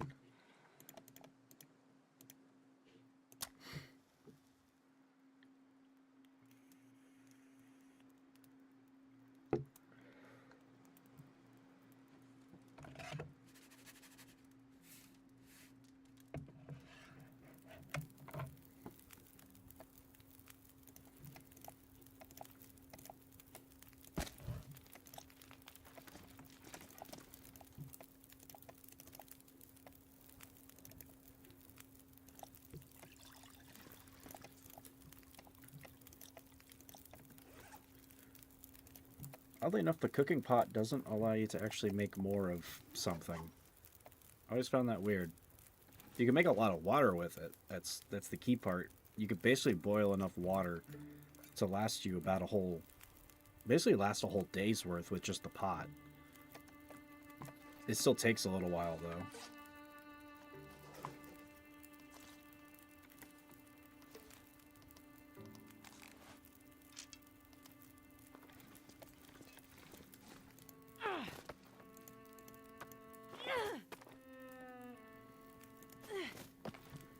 Just carry like 2 stones, reduce the weight a little bit.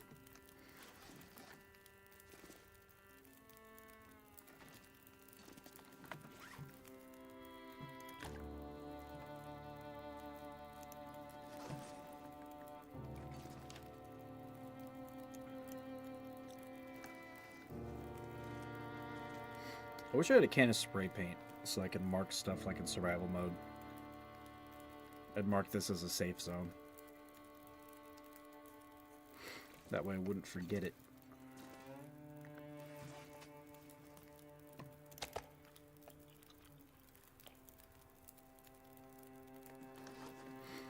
Alright, we're warmed up. Let's get moving.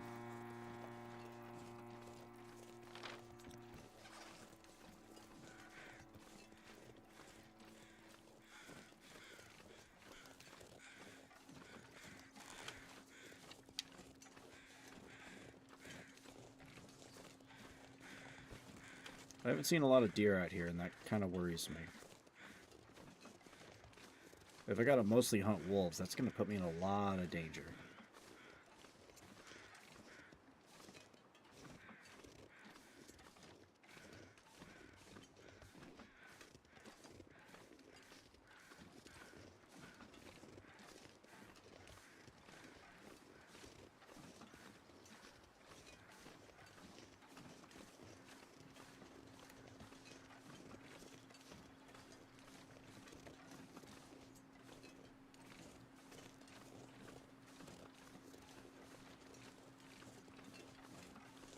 Oh. Oh, ice fishing lodges. And a deer. They don't have any other recipes that involve clothing.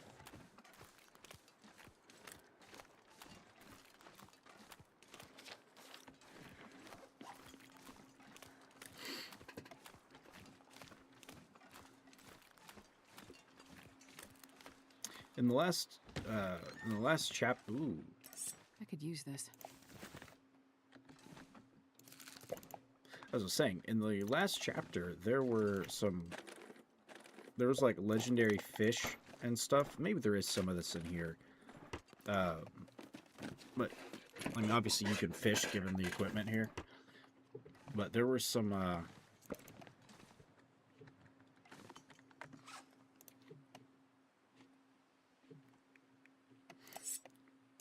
I'll drop the trashy-ish one. No, I won't drop it. I'll put it in the... I think I can use this. Put it in the cupboard.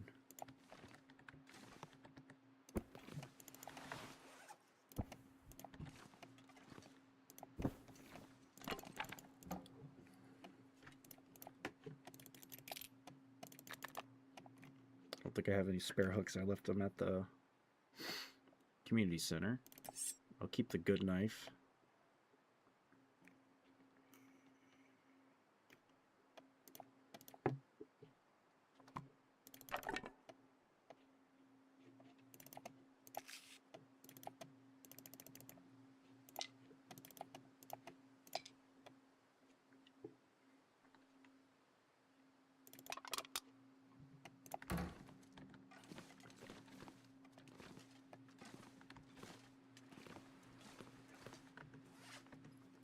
Alright, so we got ourselves a little fishing cabin.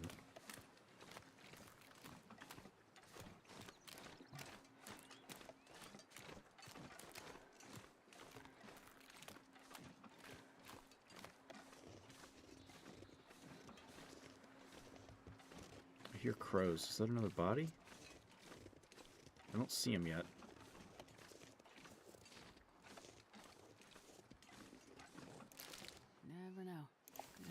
useful.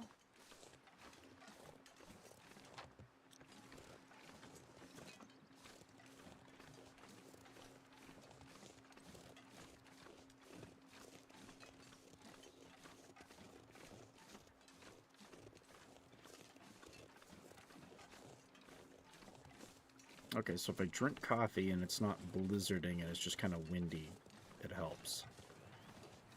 Helps quite a bit. Just talking out loud. For anyone who's listening, hello there.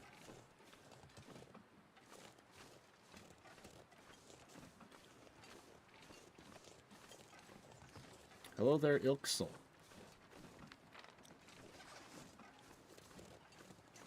How you going today? I'm trying not to freeze my ass off over here. It's a grand old time. You know, getting hunted by wolves, trying not to starve, not becoming an ice cube.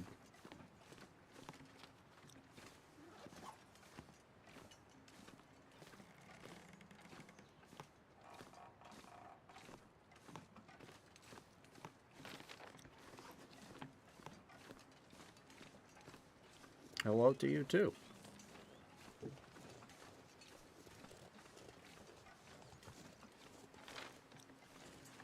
Almost to our destination here. I'm kind of just talking into the ether, like, I don't know, I guess like kind of an old style Let's Player, but I mean, if anyone pops in and like says hello, it's at least better than just watching a cartoon horse just sit there silently, like so.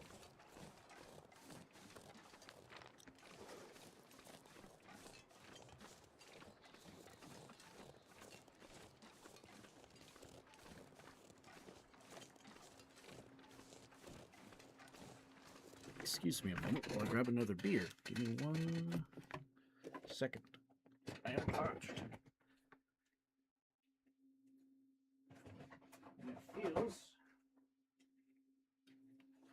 It feels like a beer night. PBR Extra. Good stuff. A little stronger. A little bitier. A little hoppier. Grip it and rip it. I hope you're having a wonderful Thursday evening, morning, nighttime, whichever time zone.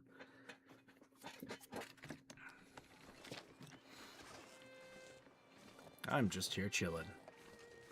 Get it? 'Cause it's cold.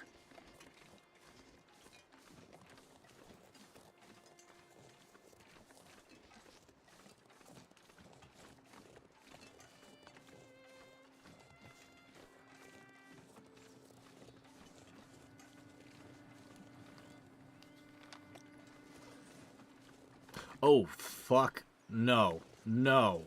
No. No. No. No. No. No. No. No. No, I don't need a bear. Who needs a bear? I don't need a bear. I don't have a giant spear to murk one with like in the last chapter. I'm a different character than that. That's the ex-husband that has the bear spear.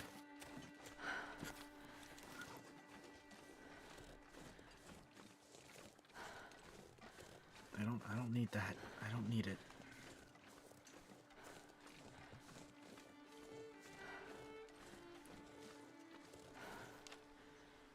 Around the corner and up the hill?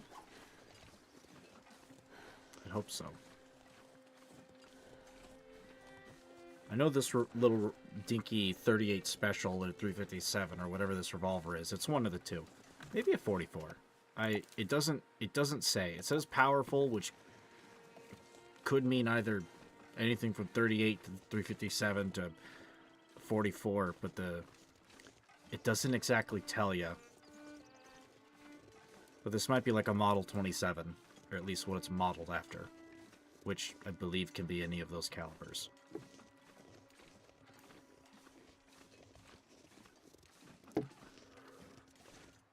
A bow might hurt the bear quite a bit. It's just gonna piss it off until it's bled out, though. And I don't exactly have anything to hide in out here. And I'm not faster than a bear. Even if I dropped all my gear, I'm not faster than that bear.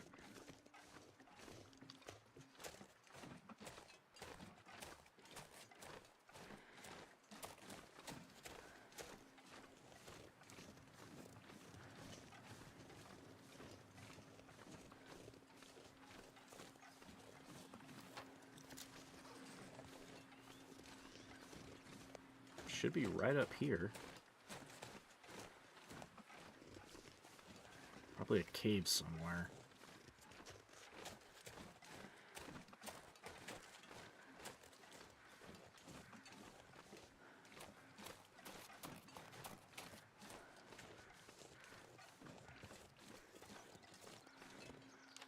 Yep.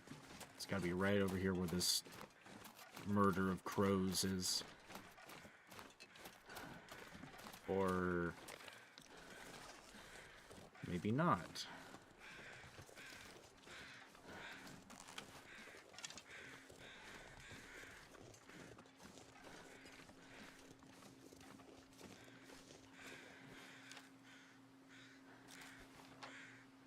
Okay, cave? Okay, here we go. This is what we're looking for. Still fresh.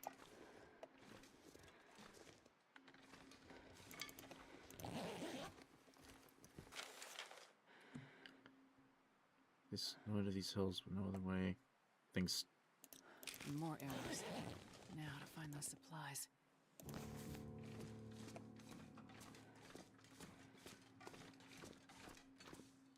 Okay, there's a sleepy spot back here, but nothing truly enticing. He's talking about the thing that's out there. It's probably that fucking bear. Oh, damn, I should have dropped... I forgot I had these. I should have dropped these back off at the lodge. That's a few pounds that I don't need.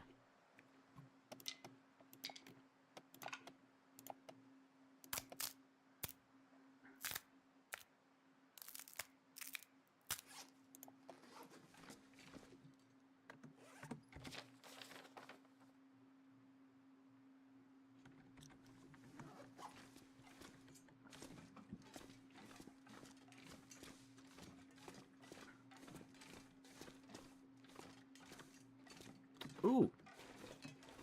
Here's the stash. Hope nobody needs this anymore. Thank you. Oh. Oh, that's very good. That's 5 extra reloads.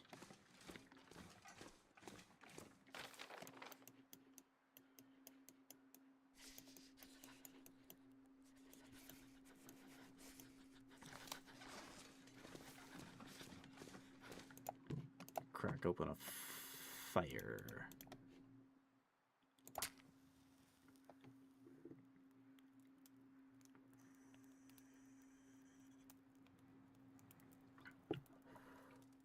Come on, little fire. I don't think night traveling is going to be the safe option. Oh, yeah. That's good.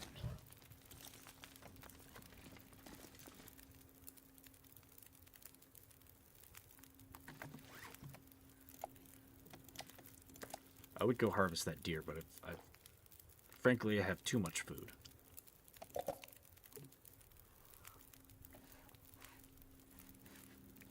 Just what happens when wolves don't learn the lesson.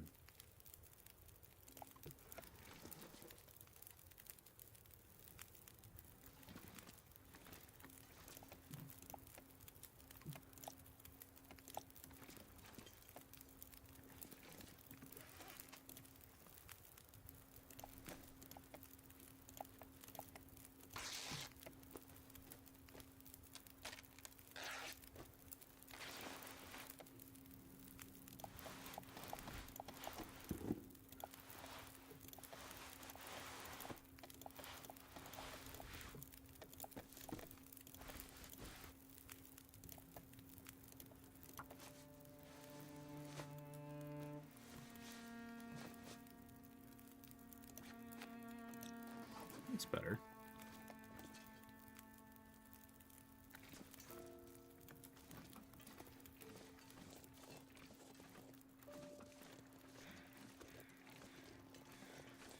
I don't want to go that way too far because that bear is... It's like right here. I don't need to go tussling with a bear quite yet. But I wouldn't mind getting extra firewood.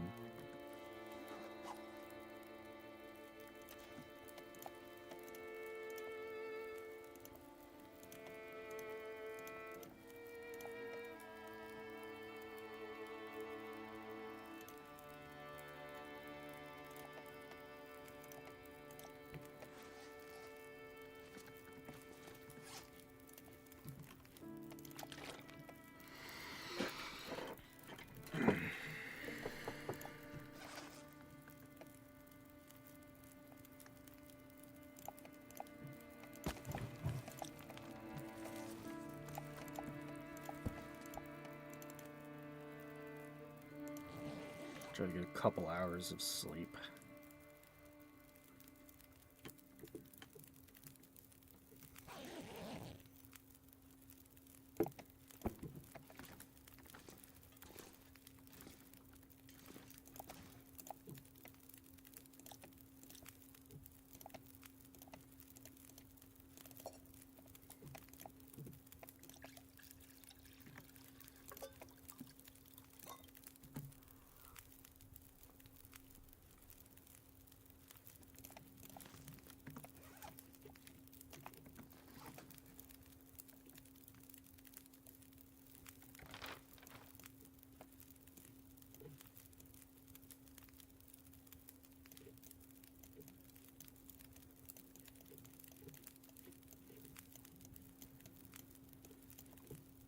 Probably be a good idea to go back to the community hall, drop some stuff off, and then just follow the road north.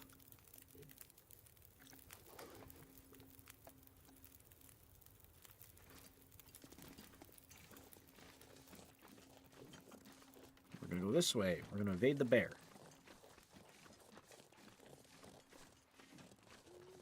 Unless the bear has other plans.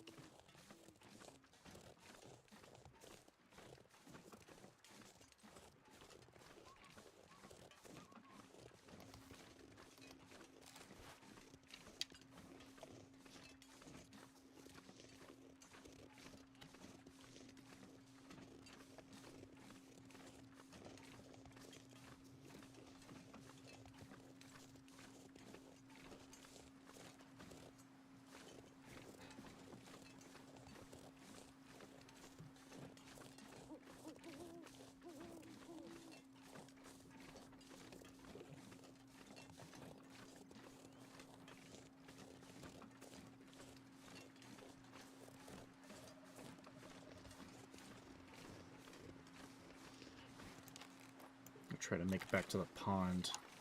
There's a fishing hut with a nice hot stove in there. And a bedroll. Because there was one already in there and I just put it down, so we're going to spend the night.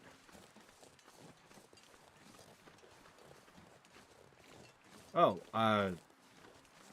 English is basically the only thing I speak. What is your native tongue?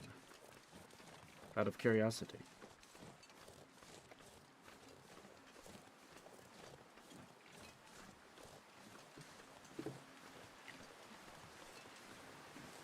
Oh, at some point... Oh, the wind's picking up. That's not good. I do at some point want to learn another language. There's a couple on the list, but in usual fashion of being a dirty American, we put that on the back burner.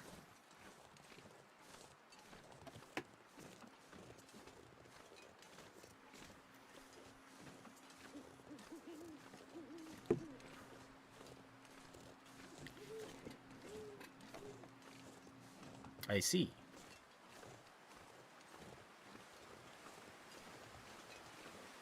What language do you speak?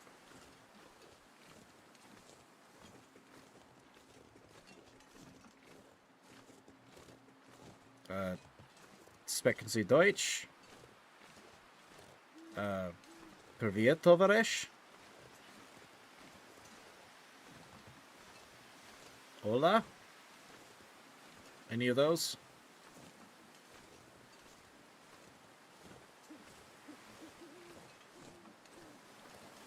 Russian. Ah, привет, товарищ. I know like 3 things.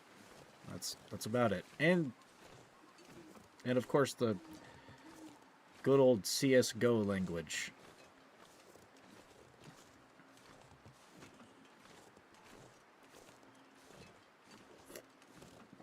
Basic words. Gotcha.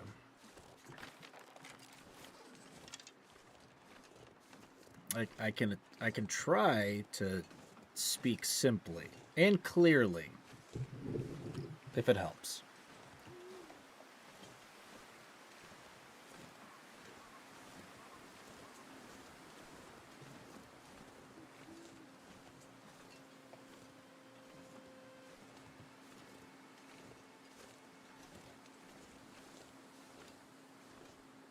Is that?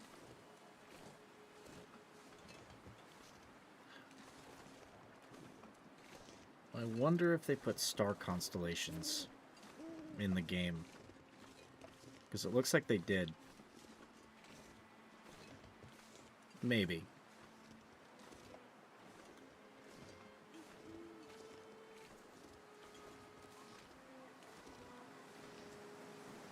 It's like, how are...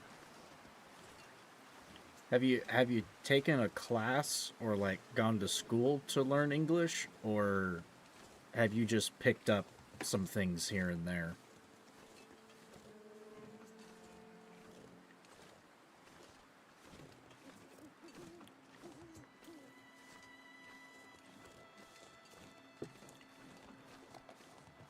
Some things. Ah, okay.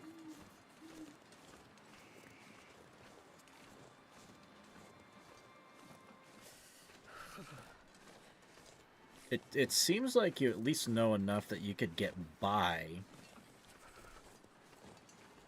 and at least have basic conversation. English is weird.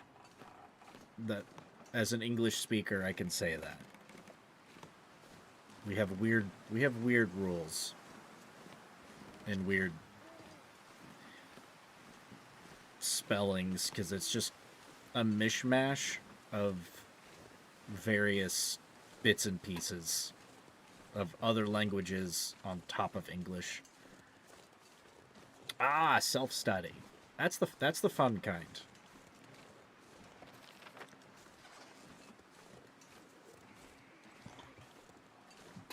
I've back in high school, we had to take like 2 years of like language classes, and the only ones you could actually take that would give you like at least a halfway decent amount of learning the language was basically Spanish and I believe French. German was also an option, but I think they only had enough material for like 2 years. But I did Spanish. Spanish is at least a bit more useful in America because we have a lot of Spanish speakers. Okay, I need to cut. I gotta cut north. I have a cabin here. And it's nighttime and it's freezing. I'm trying to distinguish. That's actually a great way to learn. If you can get a okay, something that I did because I would love to learn Russian. I think it's a great language, and I've watched some materials on how the language actually works and how it's spoken. I like it. Gotta warm up somehow. Oh, that was just a deer. Something that I did is I've played Metro Exodus. Well, I've played the whole Metro series, the post-apocalypse Russia, nukes hit the world, and like the people of like Moscow have to live in the subway system. That game, I've played the trilogy, and something I did that was kind of fun is I kept English subtitles on so that I could still read and understand, but I had the Russian voice tracks on, and it's been a bit since I've like reviewed that, but there were a couple of things that I picked up on. Not quite like Atomic Heart. Uh, that's one I've kind of debated on playing. Um, uh, Metro 2033, um, Metro 2033 Last Light, and Metro Exodus, which I guess is like in 20, I don't know, 37 or something. I'm pretty sure it's at least a couple of years after the first two games. Um, I have not played Atomic Heart. I've considered it, but the funding and my rubles are low. I'll put it like that. I have to be wise with my money these days. I'm gonna need more firewood, aren't I?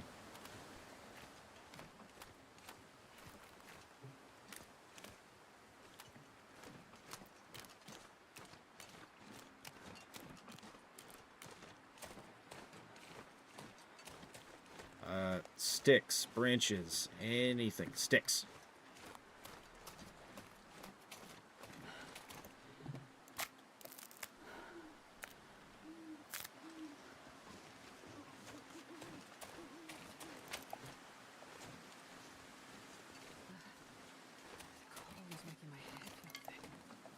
I'd go for that log over there. It's probably I can't control my speech. I understand what I'm saying, but I think that's normal until you get used to actually hearing it enough. Like you kind of have to train your brain on it. I've never felt so cold in my life. Yes, Astrid, I understand you're cold. I'm trying to alleviate that.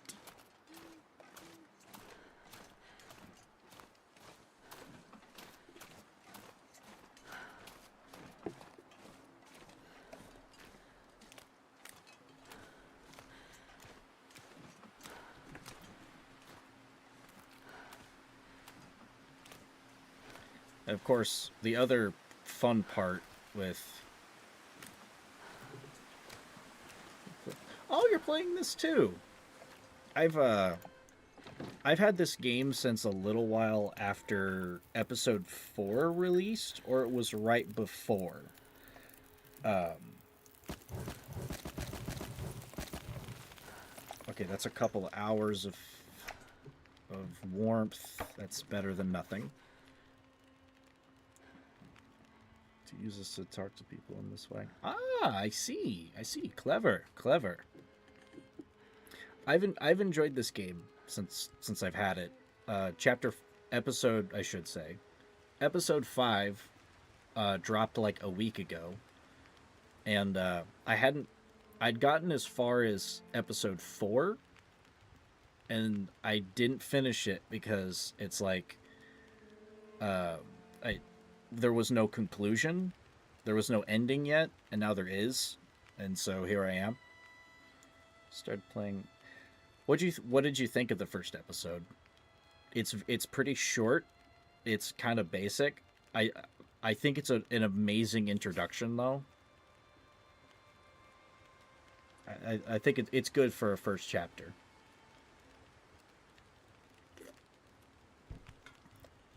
Chapter 2 is where it gets fun. Bigger map. You actually have 3 maps.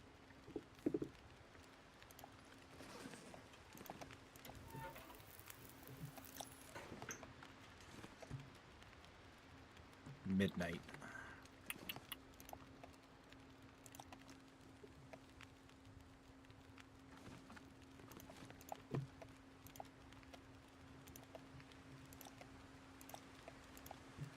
Let's do the peaches.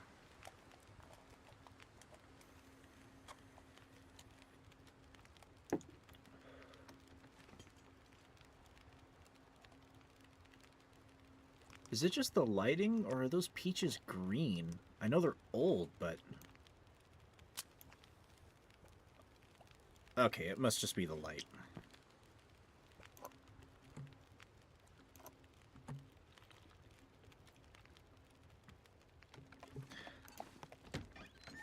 The storyline, Wintermute, is it's very good. The survival mode I've dipped into, like, I picked it up to play survival mode, like, a day or two before episode 5 came out.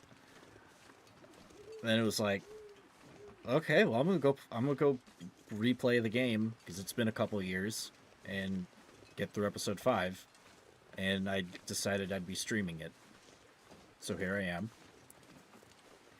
The survival mode, I'd say I like it more. There's more game mechanic stuff that you can do, like crafting all the animal clothing, like wolfskin coats, and like deer. My fingers feel numb. Silence, woman. Shush. I understand. But the crafting system being like far more open, I really enjoy it. And then not being under pressure for like story stuff or little side objectives. You basically just have like challenges and stuff to do. And the challenge of just not dying, of course. I like it. Please don't be freezing. Please don't be freezing.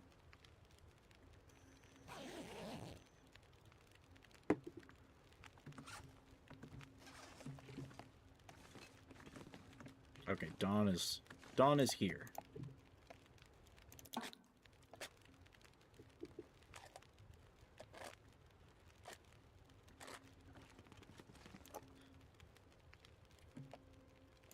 Yeah, if you've only played through the first episode though,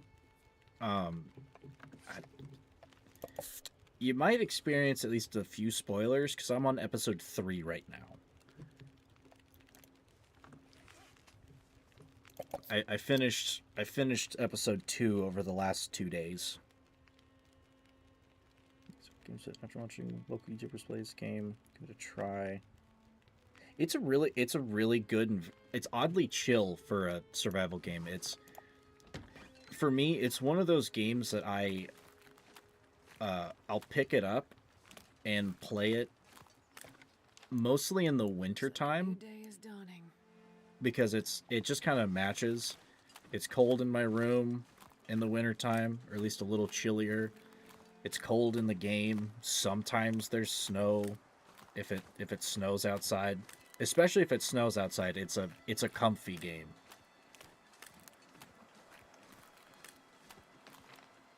Okay, yep.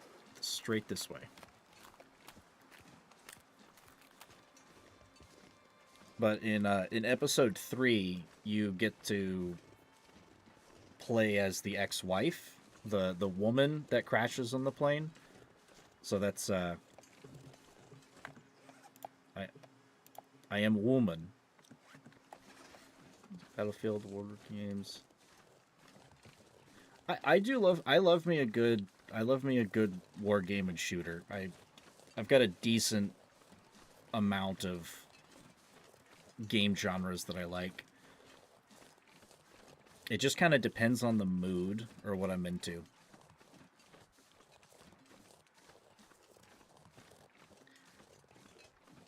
It's very new compared to things like Battlefield and Call of Duty and whatever else that you got. It's really my first foray, or my first experience, I guess, because I don't know if you'd understand the word foray, but that's basically experience, of survival games was Minecraft. Mostly because I was like 13, and that's what was really cool back in the day. Still kind of is, but it was new, it was different.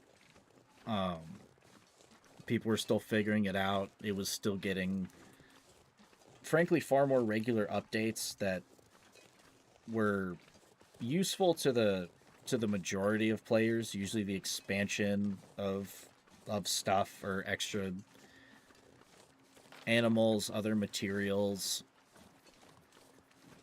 I mean, there's been some fun stuff in the last few Minecraft updates, but it's not the same thing that I grew up with at this point.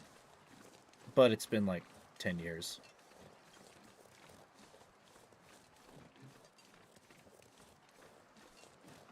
Game type PTSD? What, like games that would give you that? Or games that use that as a subject matter? I've played a few games that are kind of like that.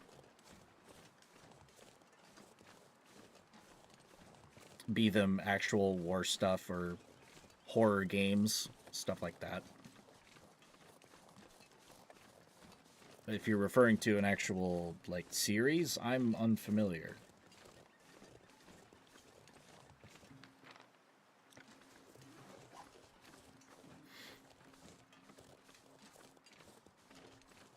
But after Minecraft, the next survival game that I got familiar with was The Forest.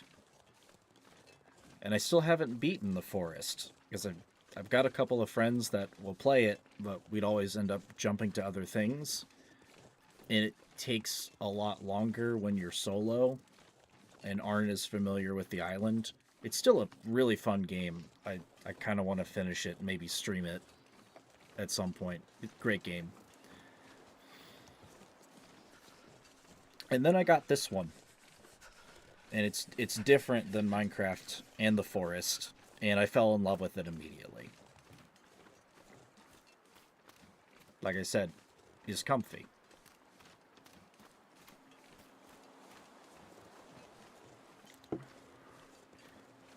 Genre of games based on real... Oh!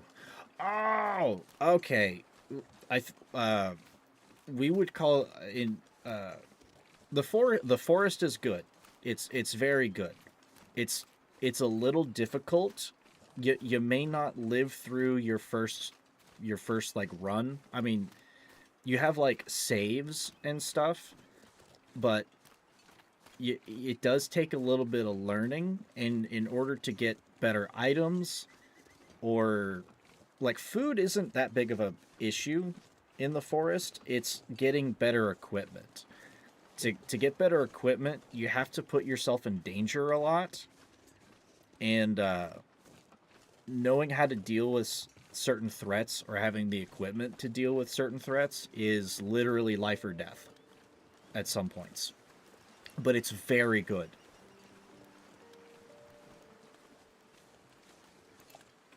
And hey, you get to build log cabins, and you get to cut the trees down yourself, which is pretty dope. Clothing to drop. About wood.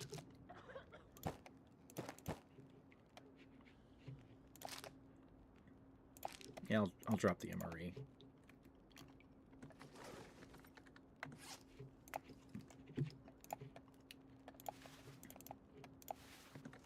Okay, and we'll put the guts and the pelt in here.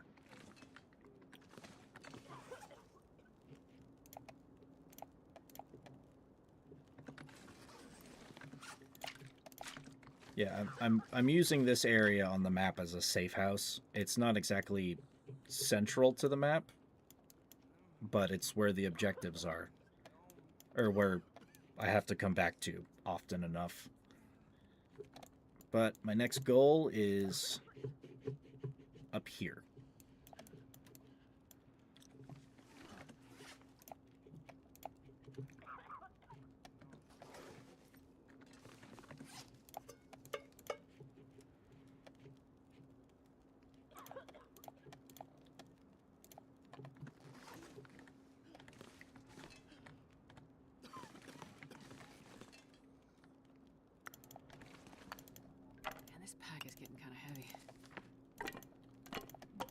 Give me the books. There we go.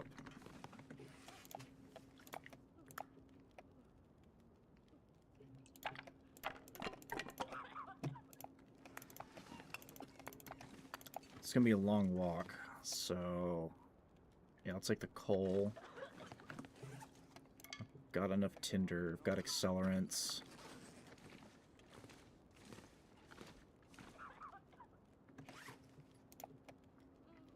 Let's not use to switch from shooters, something like this.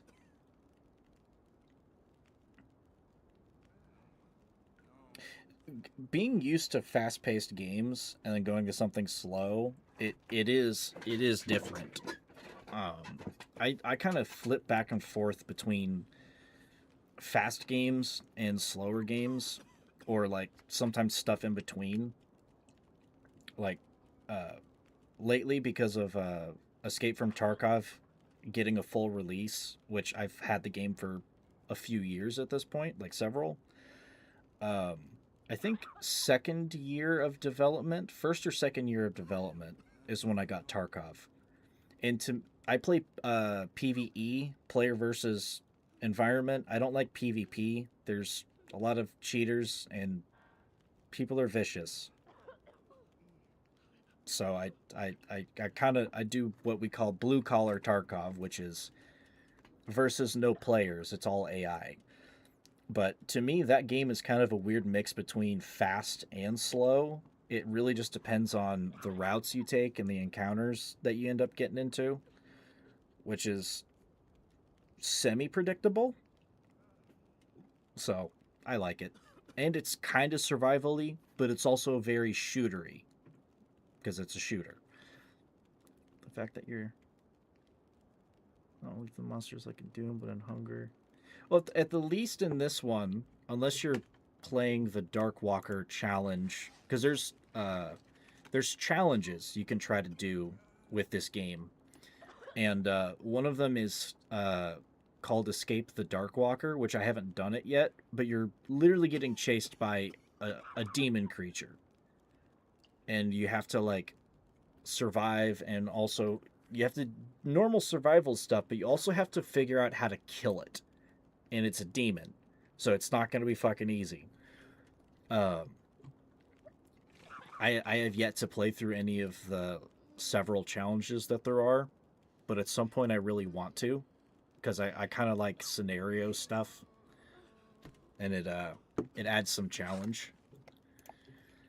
But like, okay, for like Doom, I've played Doom 2016, like the the reboot from like 10 years back at this point, and I've played Doom Eternal.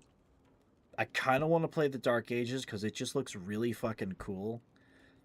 But one, money, and then two, I haven't gotten the itch to to play something that fast. Although I do love the music. That soundtrack is pretty baller. You have good taste.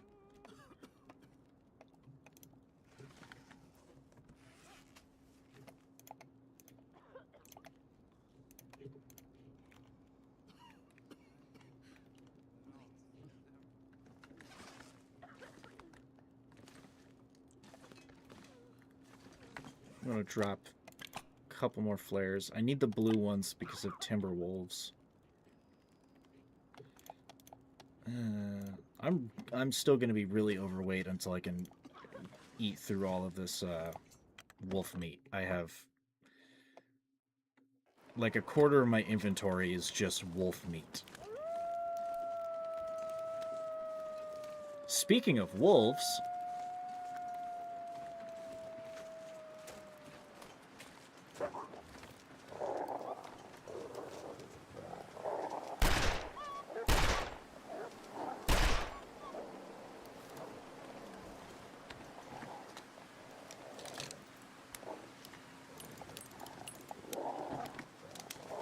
come on, boys, let's do this.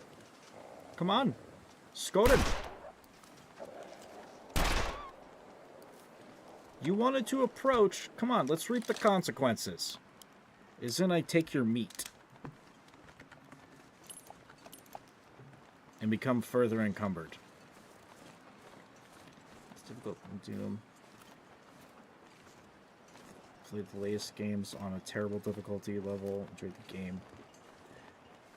I think if you have experience playing fast-paced shooters, but also like the previous Doom titles, you've probably got a much better shot at playing like the newer Doom as well. I enjoyed some of the fast-paced combat for that. If you just kind of stop thinking and just react, and you know your equipment, you can just slaughter an entire zone's worth of demons and like barely take any damage, and it's pretty badass. The music helps. It kind of makes you feel unkillable.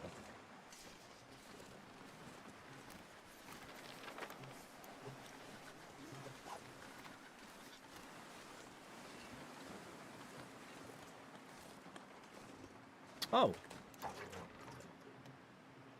I didn't see that. Sweet. We got some fuel.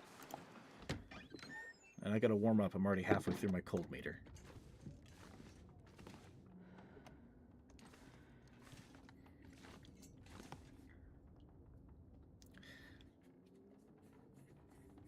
I might catch a little heat for this, but personally, when it came to with the exception of Doom of the Dark Ages, because I haven't played it, between Doom 2016 and Doom Eternal, I except for some of the weaponry, I honestly I liked Doom 2016 better as far as the some of it was mostly the environmental elements, like I don't know, it just kind of going into the hard sci-fi was just really cool. And Doom Eternal's just it some of the elements felt too gamey. And then I'd say my biggest complaint is you don't do any melee damage, like when you run up to a demon and just like punch them or like hit them with your gun. You do no damage unless you have a blood punch charge where it does like the shockwave and whatnot.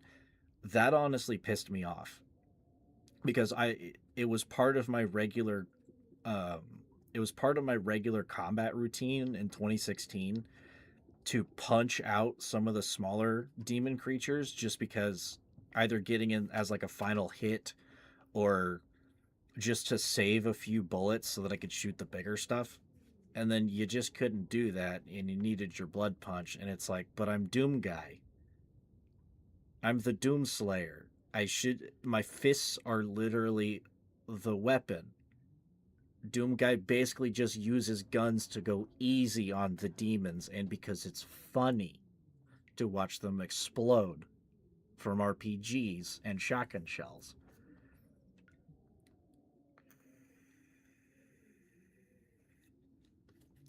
That I can I understand I can understand that.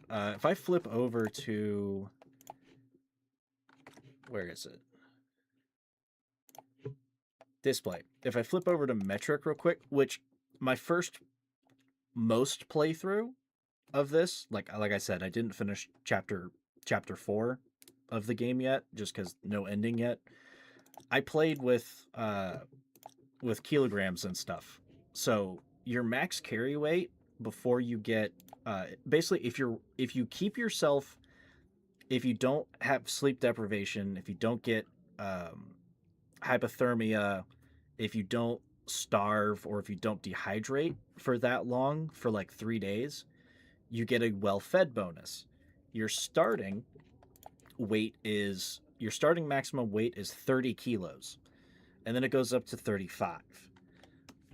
And it's in some ways it's easier to track inventory weight with this, but I've been playing with Imperial just to see how it is, and it's a little different, but it works. But your total weight, because all it does is it just converts the numbers. You can hold a maximum of 70 pounds, which basically effectively a kilo is like 2 pounds and change, basically. But if you get the bonus, you can carry an extra 11. The shockwave doesn't take away the finishing move. No, I don't and I don't mean the glory kills where you like, tear arms off and stuff. Like in Doom 2016, not counting the glory kills where you do the cool things and murder bone a demon. I'm talking just walking up to like one of the little possessed dudes that like used to be a person and then just whacking them with your gun. Like just a standard melee attack. That actually did damage. It didn't just like stagger. Like I think in Doom Eternal, all it does is stagger, but it doesn't deal any damage. In my regular combat fighting in 2016 Doom, I would just standard melee a lot because there was a lot of like little dudes and stuff that I didn't want to waste my ammo on. And because it dealt damage, it was actually effective. And then Doom Eternal with no glory kill, just punching. If your blood punch was not charged, it literally doesn't do any damage. I don't remember if it staggers, but it doesn't hurt them. So you have to actually spend ammo in order to kill anything. And unlike Doom 2016, you don't have an infinite ammo like handgun. So which I was fine with that. The 2016 handgun was like, it was okay. It was not great against anything bigger than like an imp, like anything revenant sized, like the skeleton with the rocket pods and the jetpack. Anything that size and above, you'd have a problem trying to use the pistol. But it's like a last resort weapon. And if that doesn't work, you can just whack them and punch them. Can't do that in Doom Eternal. And that kind of pissed me off a little bit. Because I had to relearn how to take fights because it was a requirement to use ammo unless I had a blood punch charged. Although the glory killing was still just as good as 2016's, if not a little bit better.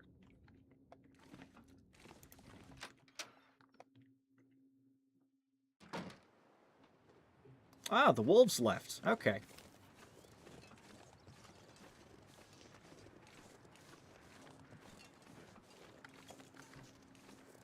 That is good.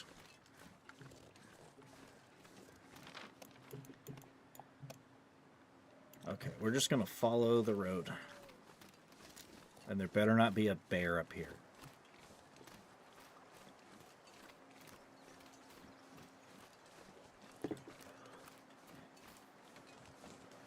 But anyway, my little issues or nitpicks with Doom Eternal is mostly it's just environment, a couple of things with the combat,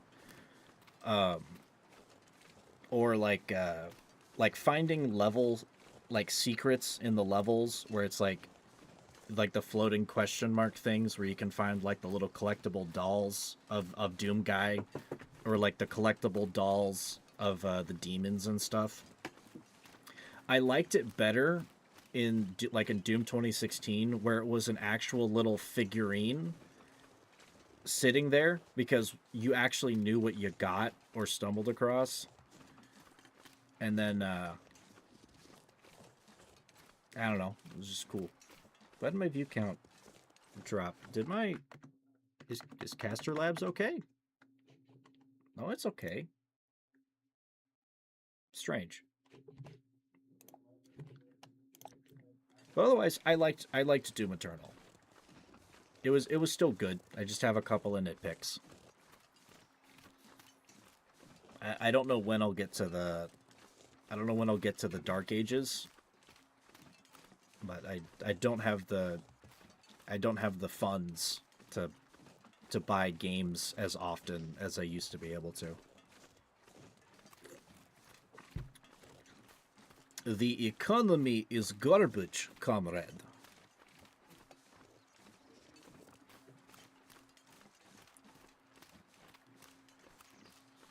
I basically oh, the numbers back up. So something flubbed and then it didn't. I guess it came back. That was good. But I roughly understand what you mean, but I want to add all Doom games since they have been very difficult. That's kind of what I like about them. When I did my first playthrough of Doom Eternal, because I replayed 2016, like I bought Doom Eternal, I replayed 2016 to get used to the combat system again, and then I played Eternal. I decided to what are the difficulty levels? I need to tab into, let's see. Difficulty levels.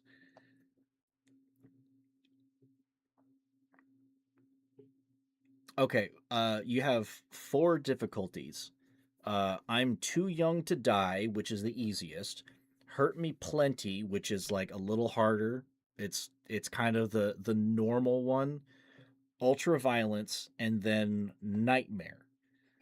Nightmare being the hardest one besides One Life, where you know if you die and you don't have the extra lives that you collect in the levels, you have to restart the run, like the whole game. I played my first playthrough of Doom Eternal on Ultra Violence. It was very oh son of a fucking no. Fuck. I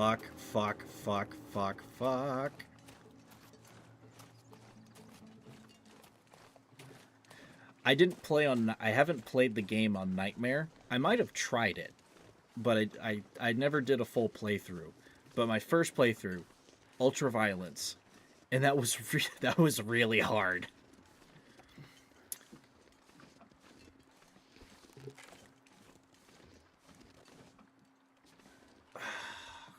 Is there a piece of terrain I can get on here so I can just snipe this bastard? I can do that too. You don't impress me. Shut up.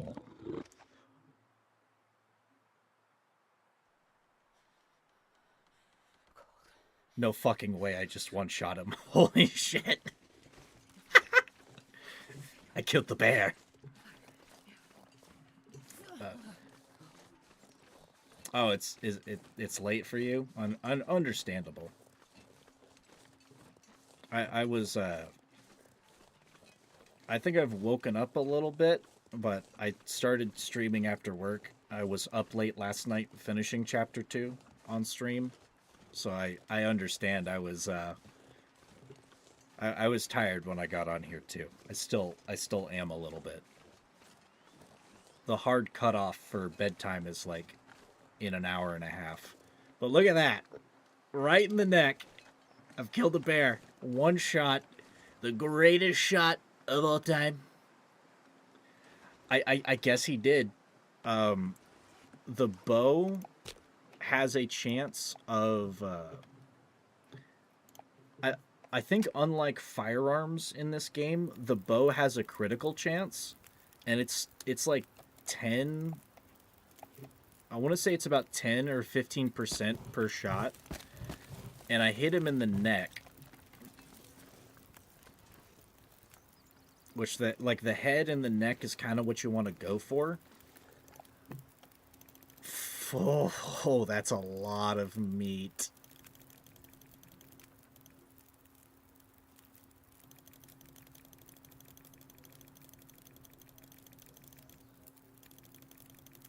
Jesus Christ, that is my entire inventory in bear meat.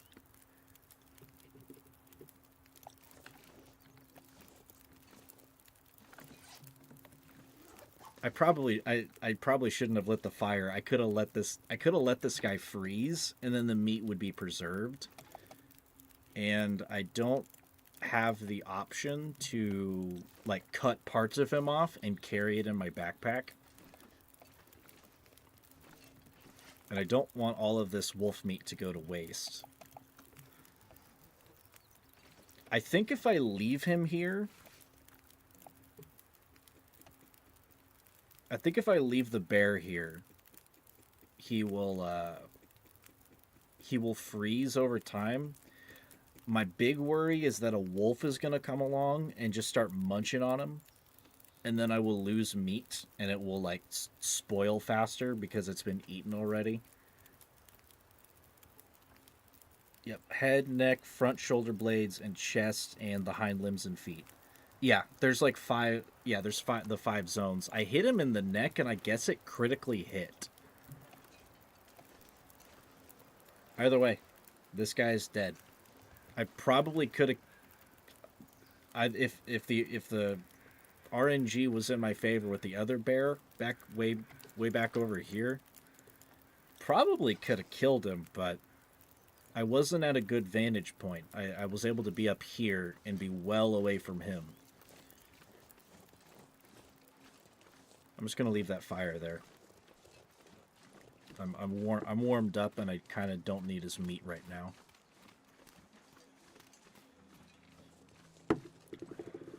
That's a clip, though. I will be clipping that this weekend.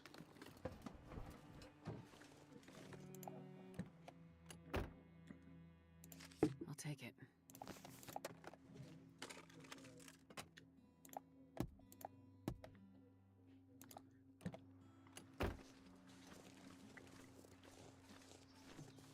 And episode 2 of this game is fun. It involves a bear. A bigger bear. A much scarier bear. You'll like it. You'll like it once you get to it. I won't spoil it. But there's a bear. And he's not happy.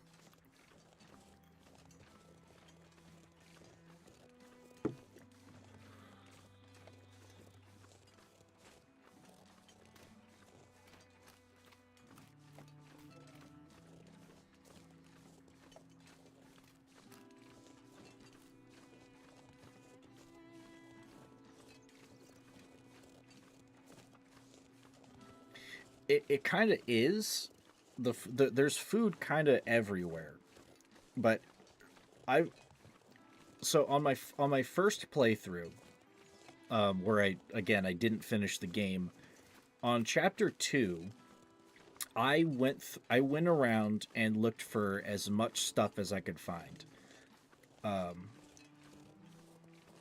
Okay, so you do know about the bear. Okay, good. Not spoiling heavily then. But in episode 2, there's a lot more stuff to find. There's a lot more stuff that fills out the lore and some of the events before the apocalypse in Great Bear. And on my first playthrough, I went to go find like everything that I could. But I also ended up having, I think I played on the same difficulty as well, the middle difficulty. I ended up getting some really bad luck with the weather frequently being very bad. And by very bad, I mean blizzards every... Ooh, Forest Talker box. But I mean blizzards appearing like every couple of days. And then when I would be traveling, I wasn't traveling very efficiently because I was just carrying too much gear, frankly, which I've kind of adjusted my playstyle here. I'll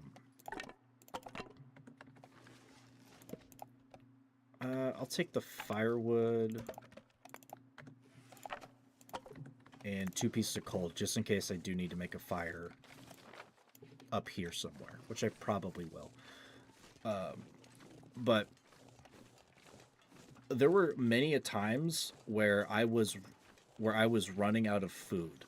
Like I had scavenged, I would take the time to scavenge everything on the map, and then I would either drop it off at my home base and move on to try to save some weight.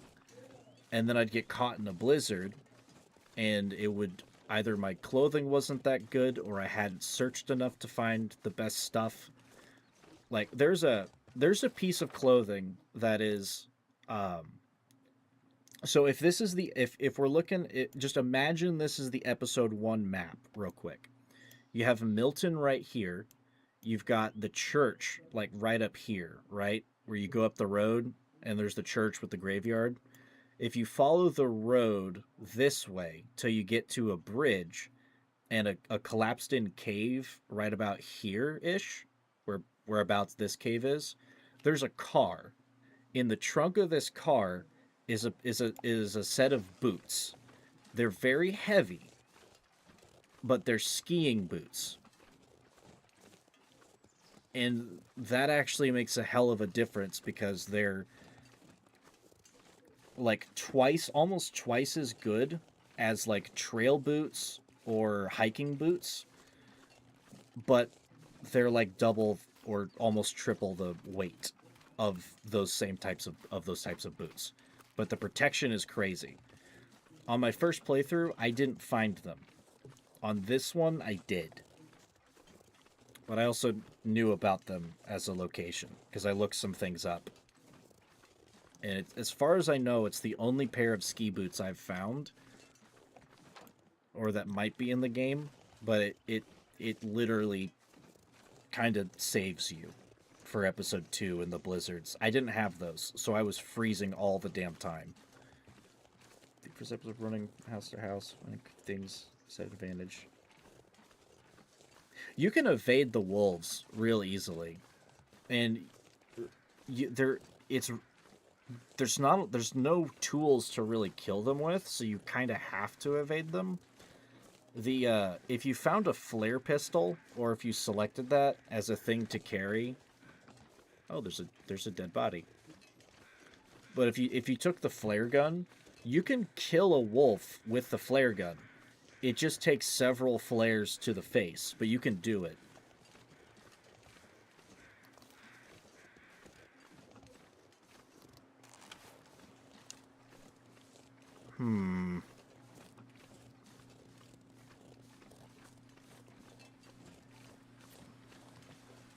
Where there's a dead animal, there might be threats nearby.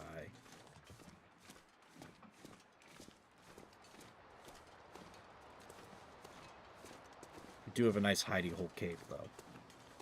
The boots that way too. Hang on. Let me get in here so that I'm a little bit warmer while I try to compare stuff. Okay, I think they might be are they like blue and black and they're like really big on your character? I think you might have found those boots, because in like a regular pair of boots is 2.2 pounds, which is pretty heavy for like a hefty piece of footwear. The ski boots are 6.6 pounds, which I think is 2 or 3 kilos, and they're black and blue. And you find them in the trunk of a car on that bridge that's up here. There's a stash point that's nearby, but it's not the same car that the boots are in.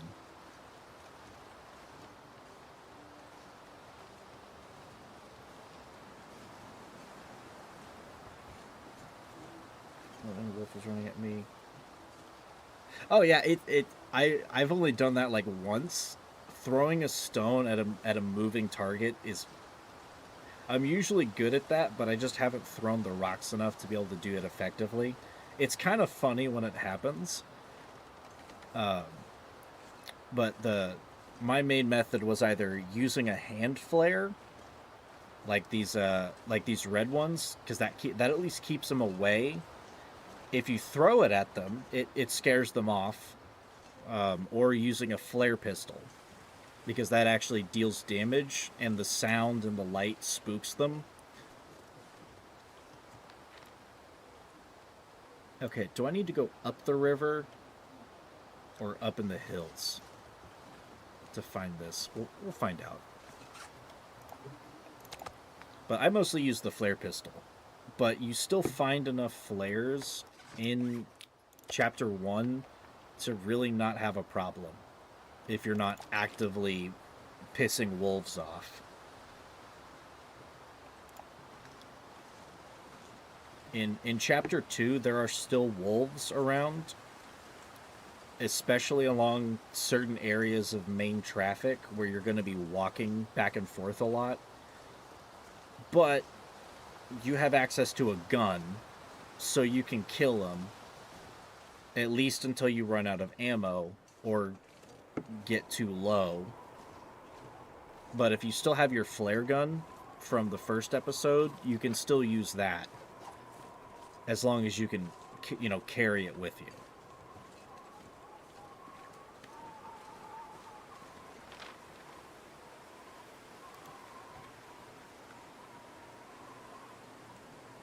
Misty Falls Cave. Okay, I'm gonna assume this is Misty Falls, because that looks like possibly a waterfall, and I am up a hill, so it might be down here?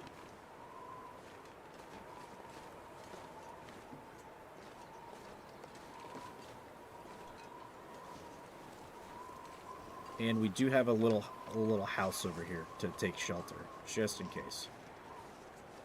Das ist gut.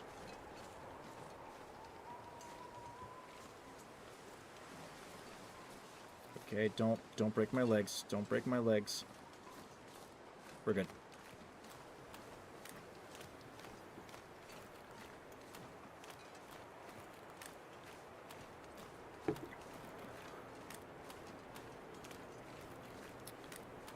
But the cool part with chapter 2, when you get a gun, episode 3. So I'm one episode further than where you're at. Like I said, watching some of this might be some spoilers. But I believe in this episode, I'm limited to just this map. Episode 2 gives you 3 large areas to explore. You actually have to, like, make a couple of journeys.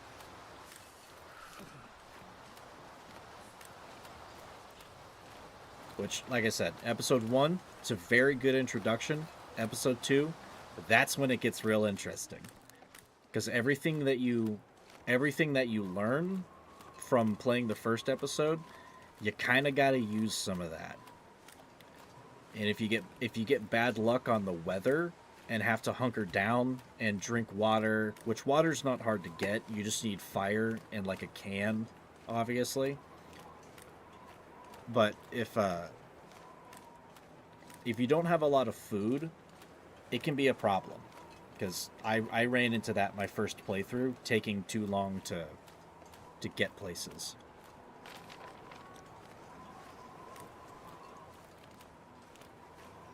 I think that's the cave right there.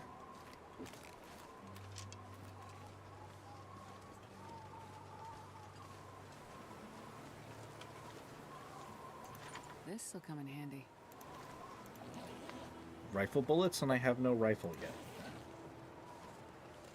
Oof.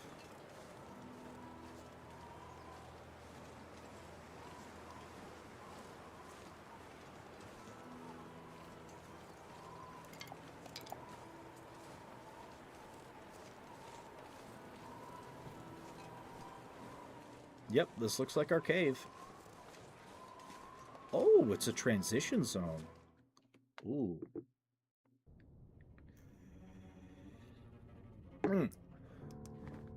I recently just played... Do I not have...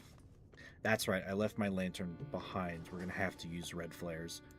I recently played Red Dead Redemption 2. I love it. I absolutely loved it. From the combat, to the hunting, to the story, the quests, the side characters. And I went for High Honor, where you make Arthur a good boy, and you do good things. And I went. We have a branching path here. Let's go left. But I went for the good ending, so High Honor, and I helped John escape instead of going back for all the money. And Man, that ending almost had me in tears. I shit you not. It was just perfect. It was perfect. The whole game, down to the last minute details. And the Pinkertons fucking shot my horse. I had this oh, spare firewood. So like okay, so if this is the Red Dead map, I haven't 100%ed it. I think it would take a while, but I would like to do that personally. But if this is the Red Dead map, you've got the Grizzlies up here where the start of the game is, where you're in the cold for like chapter 1. There's an area that's near where you go hunt the giant white bison, the giant white buffalo up here in the north. And while I was looking for a spot that was a treasure map. I wasn't trying to hunt the bison. I forgot he was there, and I just kind of stumbled into his territory. I found a white Arabian just in the snow. Okay, that goes back up to the entrance, I believe. Is this just a giant circle?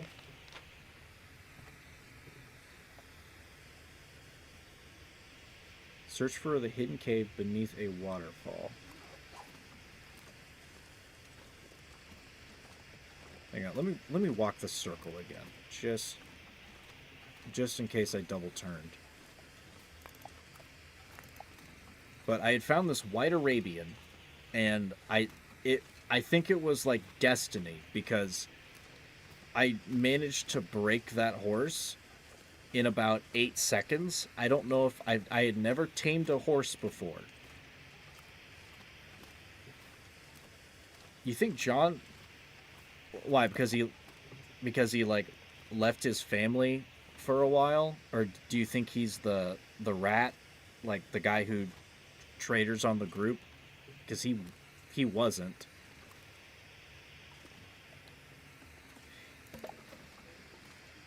Oh, here's the secret cave. Ah! If I don't warm up soon. Okay.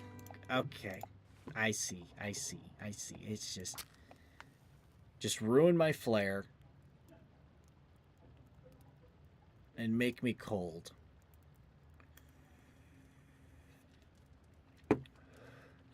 I mean, John might be the type to walk out on his family, which frankly, that's a shitty move. I completely agree with Arthur not approving of it. Oh.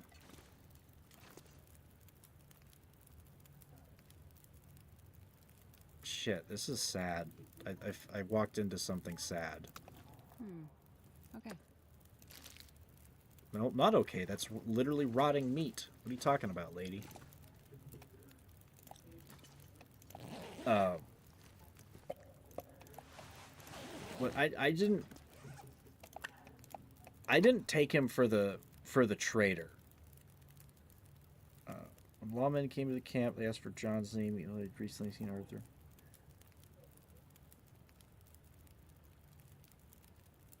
Are you talking like really like the first campsite when you're fishing with John's kid?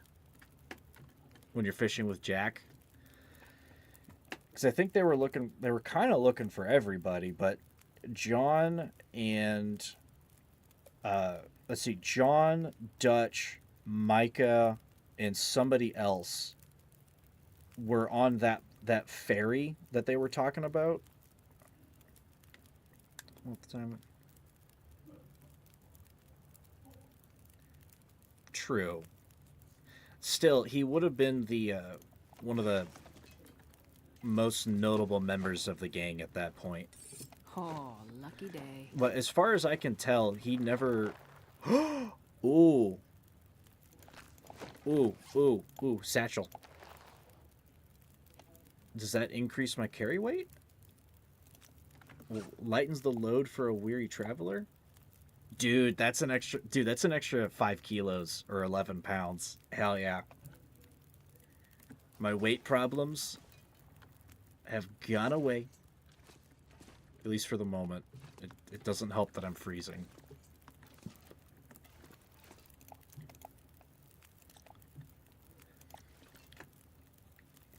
But like, at least for me, I wouldn't suspect John to be one to rat out the group. Um, he's an asshole, and he kind of walked out on his family, but he still kind of has that honor, at least with like uh Hosea was there. Okay, that's who it was. Um, I was sad when Hosea got shot. I mean, he's a criminal and all that business, but he's like the dad of the group. I was very distraught and sad when he got shot like a dog in the middle of the street. And then Lenny getting shot like like 3 minutes later. Lenny was my boy. I loved Lenny. He was a good lad. And then Kieran coming back headless into the camp because of the O'Driscolls, and Sean getting his like it again. The game, like narratively, and especially if you're invested, the game is perfect. I liked all of these people. I did a bunch of side tasks with them. I went fishing with the boys. I robbed places with them. I even if a bunch of them are like rough people, I liked them. And then a bunch of them just die really fucking fast, one after the other. Like, ah, it was, it hurt, but it was so good.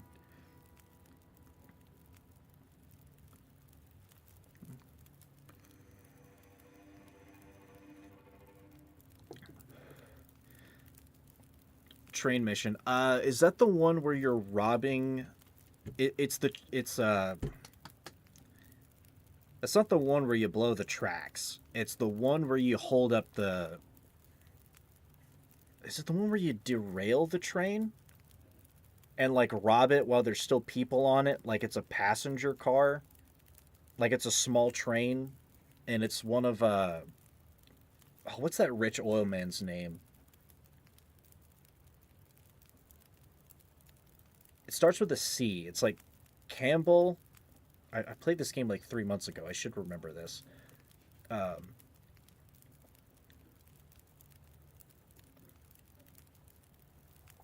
is it gonna,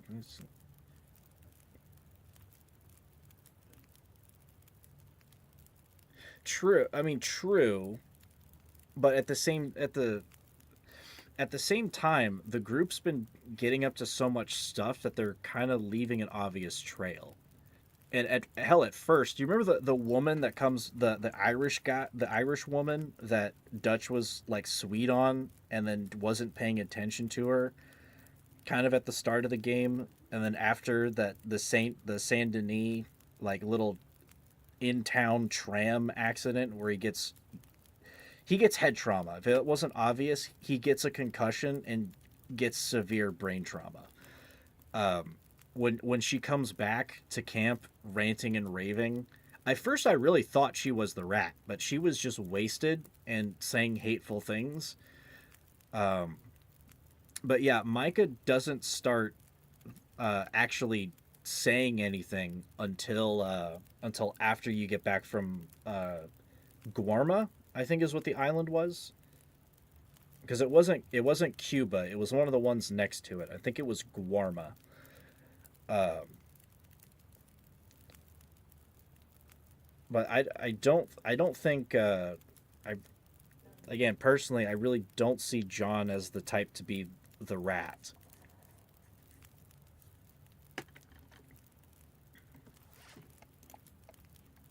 Okay, we're warmed up. We're just gonna have to deal with getting wet again. Ah, I really don't like that.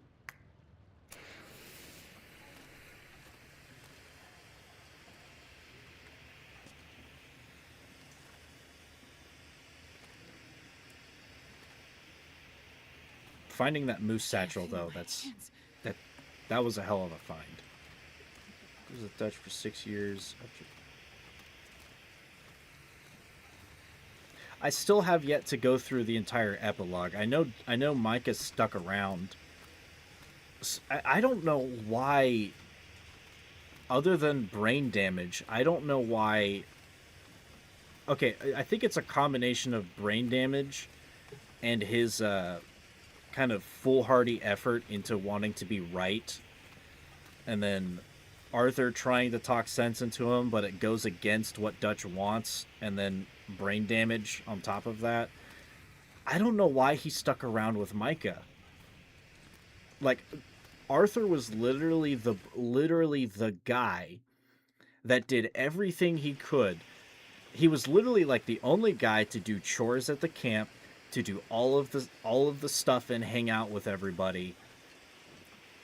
Like, even outside of like main missions and stuff, he was like the glue that kept the camp together and like kept everyone happy. Like, even if Arthur was a bad guy, he wasn't a bad guy, at least to everybody that was important to him. I do not know why Dutch would stick around, or I guess let Micah stick around after everything that happened. And with his literal best boy, the one he actually trusted the most, saying, "That guy's the fucking traitor. You gotta drop him like a rock, and you gotta run, and you gotta stop this. He's the one who got us in trouble," and still sticking with the guy. I don't get it.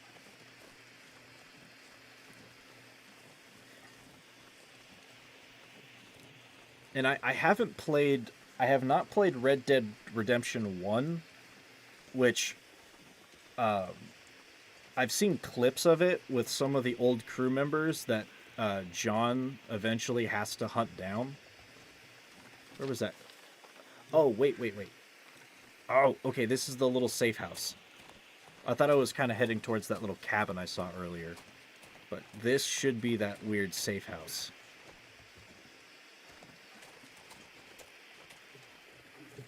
Somewhere. Is it in the pooper? No. Oh. Here it is. Damn, I'm freezing. I need to get in. I'm cold.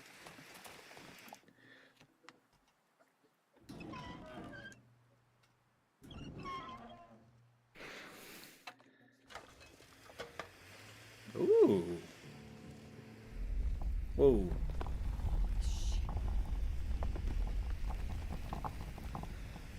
Okay, what is up with these goddamn earthquakes? Oh, lucky day. Ho ho.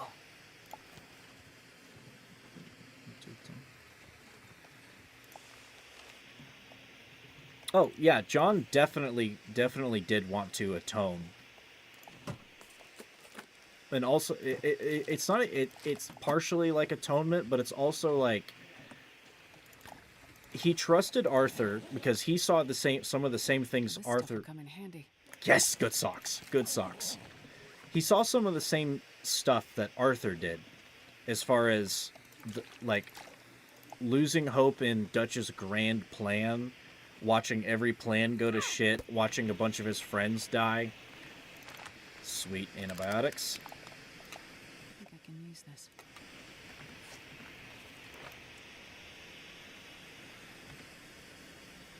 Journal hidden in the vent.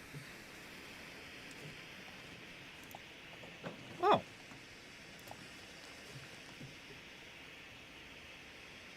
A storm's coming. No man knows when, but I can smell it. Can't stop it. All a man can do is hide out while it blows over. Well, this will be my north... Oh, there's another bunker. I guess this will be like my northern safe house, because there's no way I'm carrying all of this out of here. Let me go ahead and use this. Much gear. but he wanted revenge for he wanted revenge for against the people that perfect.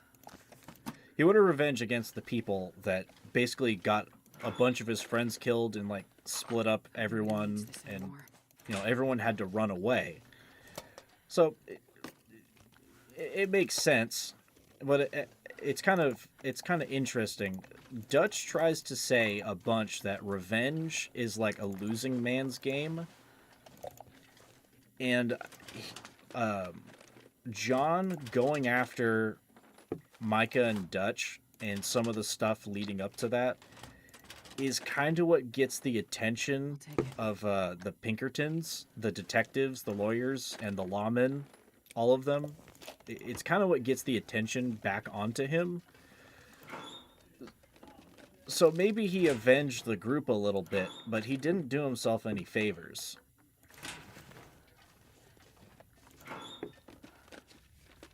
This will come in handy. Oh, snow pants.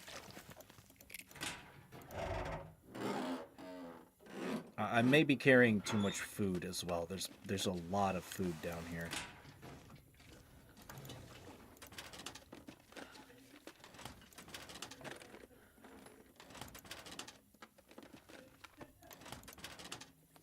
Frankly, I've still got too much meat. I'm not burning through calories quick enough.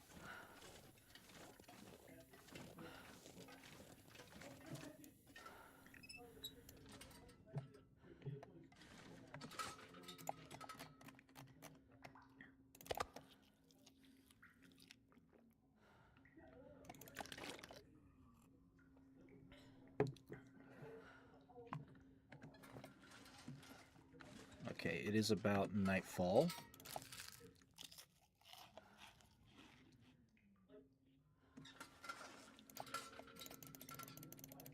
Sleep for 12 hours. We'll just wait till dawn. Start fixing up some clothing down here. Those snow pants are going to be pretty great.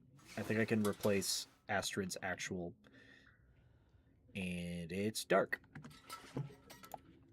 I may not be able to fix everything. Oh, those are really good. Look, Ma, I got a new pair of pants.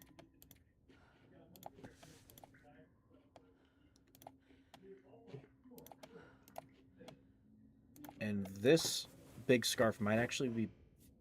No, fix it. Don't screw it up, Astrid. It might actually be better than something I'm already wearing.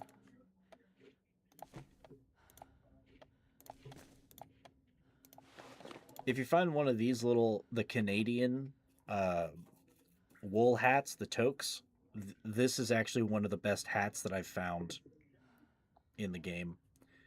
The only thing better in like survival mode is like a rabbit skin hat, but these are very good. 6:30 in the morning, ready for class. Oh, thank you for stopping by. Hopefully your classes go well. I guess it's early in the morning for you if you have to go to classes. It was a pleasure meeting you. Do svidaniya, tovarish. That's one of the only other Russian things I know. Thank you for stopping by. It was a good conversation. I hope you enjoy The Long Dark as well. It's a very good game. You'll like it. Because I like it. I love it. I will shill for it to the end of time.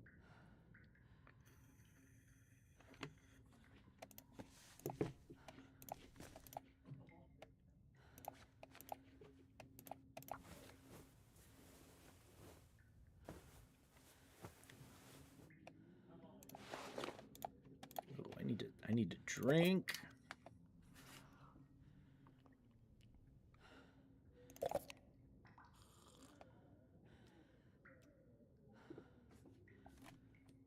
Yeah, thank you for stopping by. It was a pleasant, good time. Hit me a follow if you want to. I stream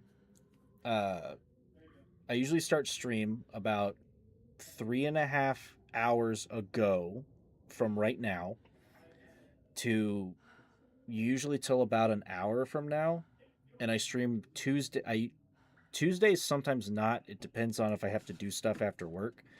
But Tuesday through Friday is my streaming time frame, and on Fridays I go later because I don't have work the next day. It's my weekend.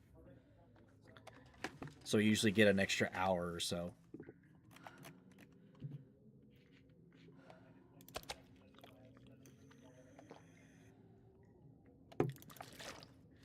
I would love to see you here. 'Twas a pleasure.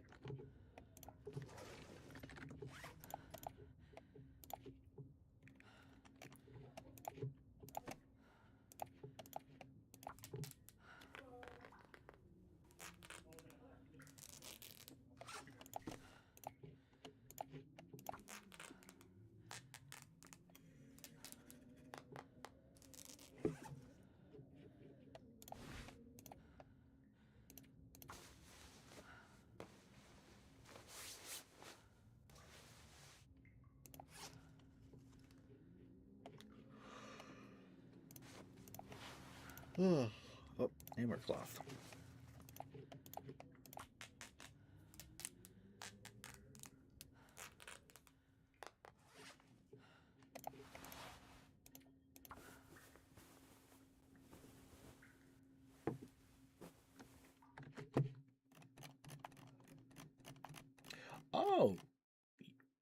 Oh, YouTube chatter. I just checked my multi chat. I thought you were on Twitch.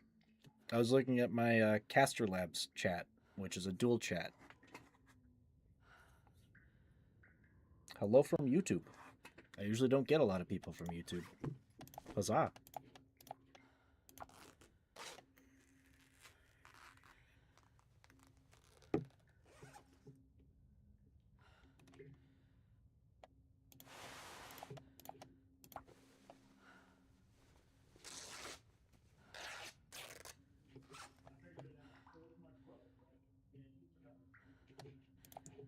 I suppose that's good enough. I don't know what I'm gonna do with all this food.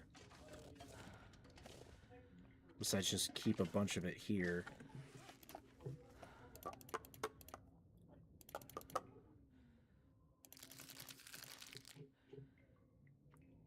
It's just all this meat. It's not like I'm in dire straits right now.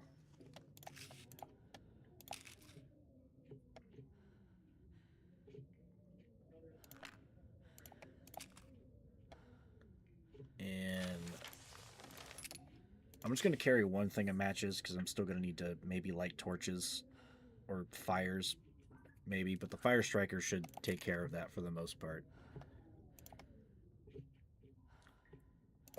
Hell of a find, frankly.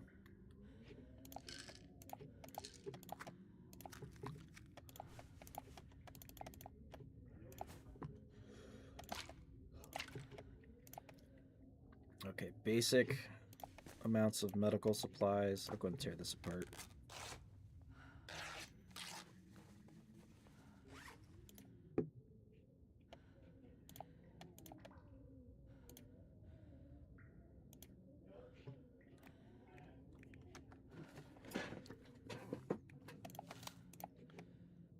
Let's clean the guns real quick. If I can get that rifle up to snuff, I can actually use it, but I kind of only want to be carrying one weapon around.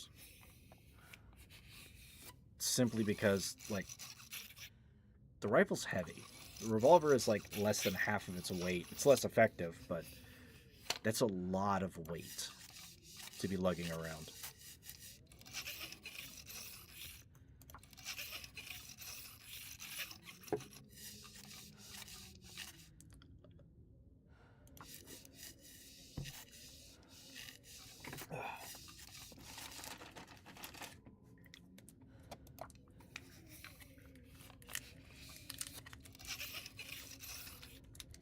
Also, if that's not my first Russian viewer, it might be my second. Huzzah!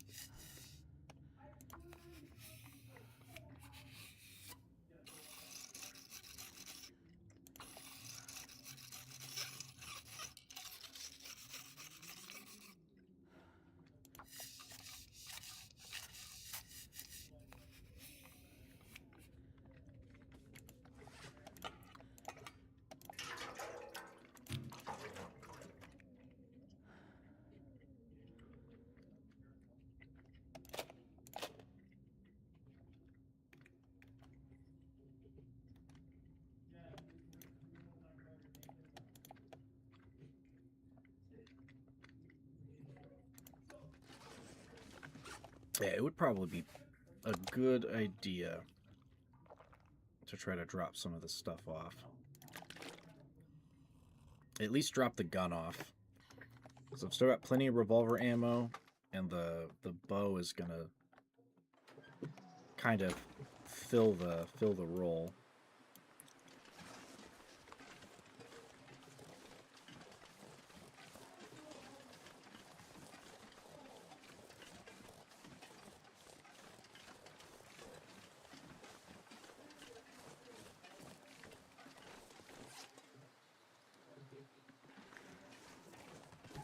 And it might actually be able to carry most of my gear without immediately having the penalty bonus. That's... oh.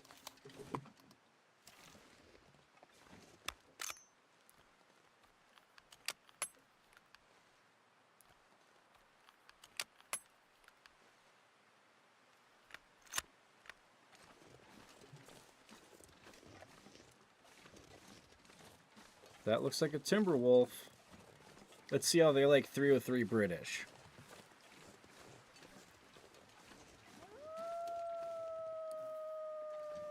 Hey there, stupid head.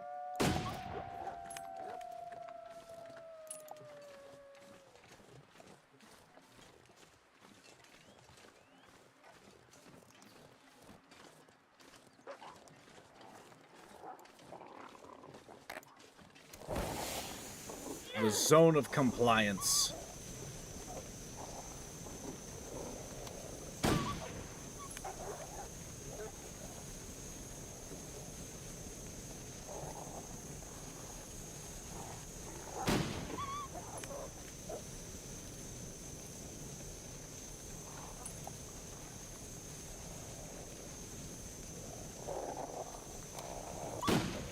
Oh, I missed.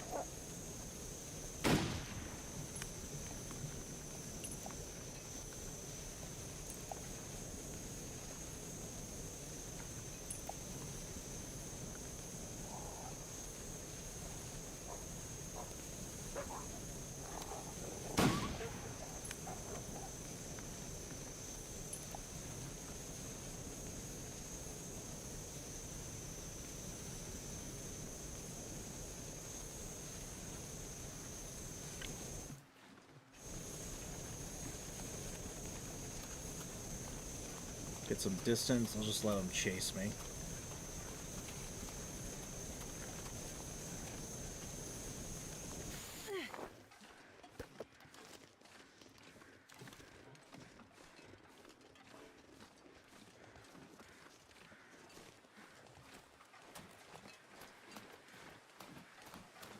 Oh, okay, there's that cabin.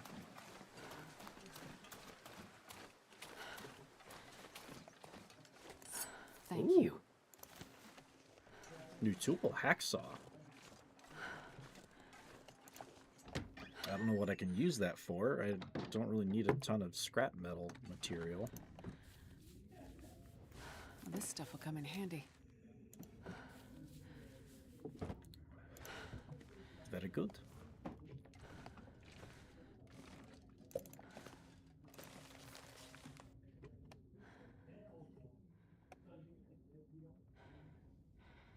Farming and mine. How do you farm out here? Ability of seismic activity. Workings in nearby mines proved too dangerous for later generations. The arrival of local activists determined to keep new industry from taking root in Pleasant Valley. These goddamn eco-terrorists. They're ruining our industries. I think I can use this.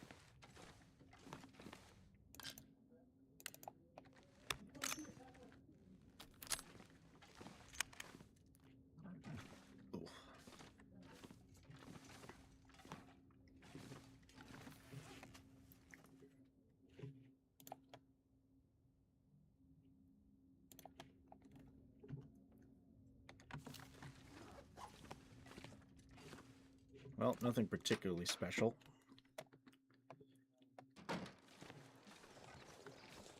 Except for maybe that hacksaw. It looks like the wolves are gone. for now.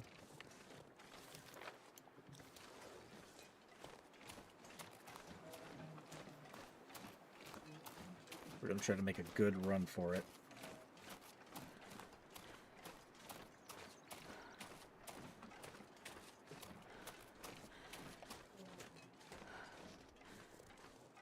I kind of wish it was a mechanic in this game that if you're carrying a lot of stuff, that you could like have a strength skill that goes up if you're keeping yourself healthy and carrying lots of weight a lot, and give yourself like an extra couple pounds or couple kilos by the end of it.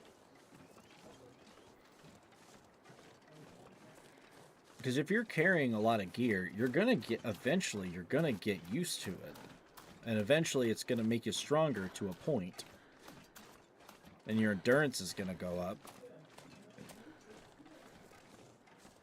I don't know. I feel like that could have been a thing.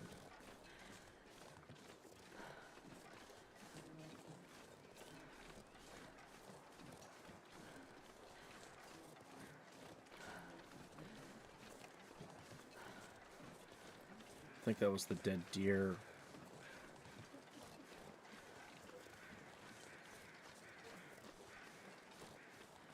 What's the weather like? Okay, it's not that bad right now.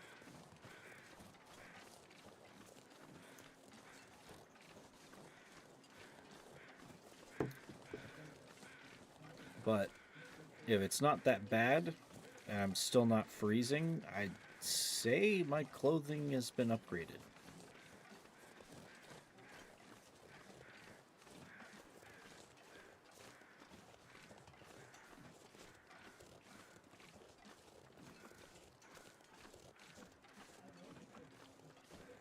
Although getting the bear with the bow and seeing how much meat it gives and how many guts it gives, and then I know in survival mode the hide, you can make clothing out of that. If I can kill me a bear in survival mode, that's like the guts alone, that's like 10 fishing lines.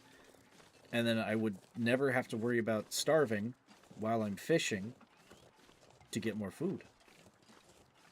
It's a win-win.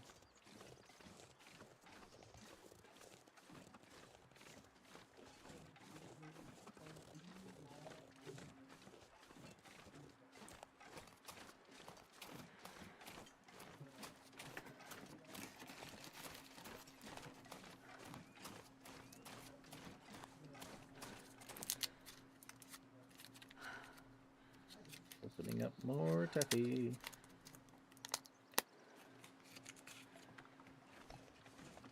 I'm a sucker for saltwater taffy. This blue raspberry stuff is pretty good.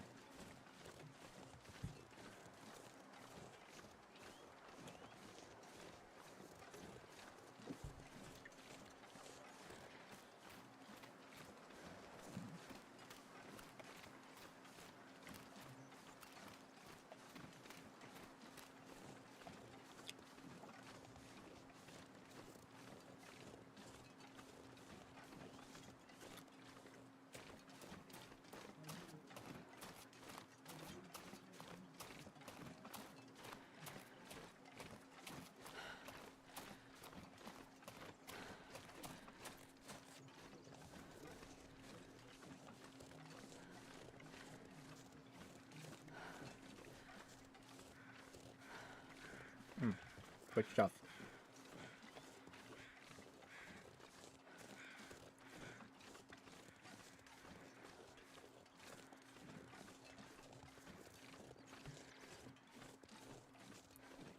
Honestly, I kind of wasn't expecting to get a viewer for the long dark that was looking for the long dark, but shit, that was cool. I at least, like when I met Husky, I was at least half expecting at least someone to show up for the mech warrior, and someone did.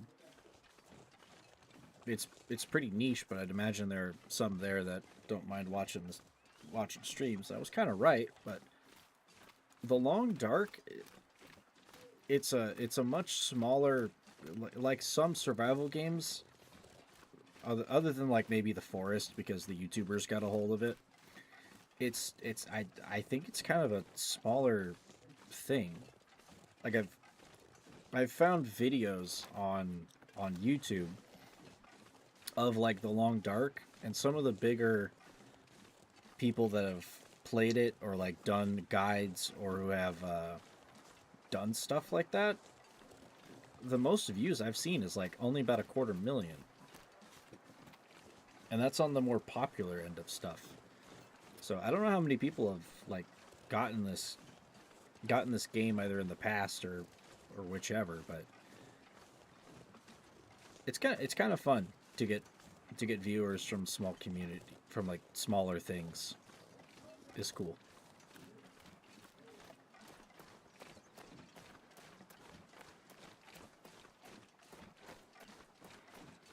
Oh, damn it, the bear corpse is gone. I can't harvest its meats. Oh.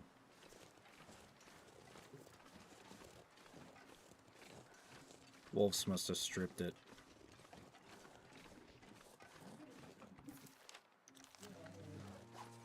And pulled everything out. And left me with no sweet, succulent black bear meat. Or the fucker could have respawned.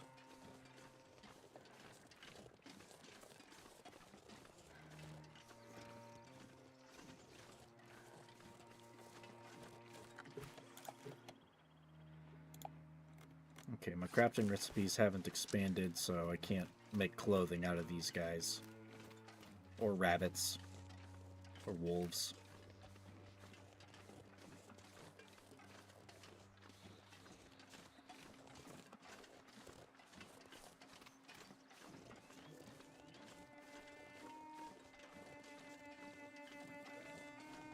And given the timing right now, it's almost 10 o'clock.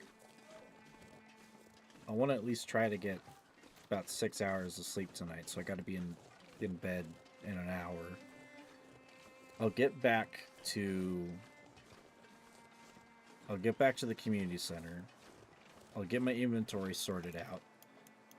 And then tomorrow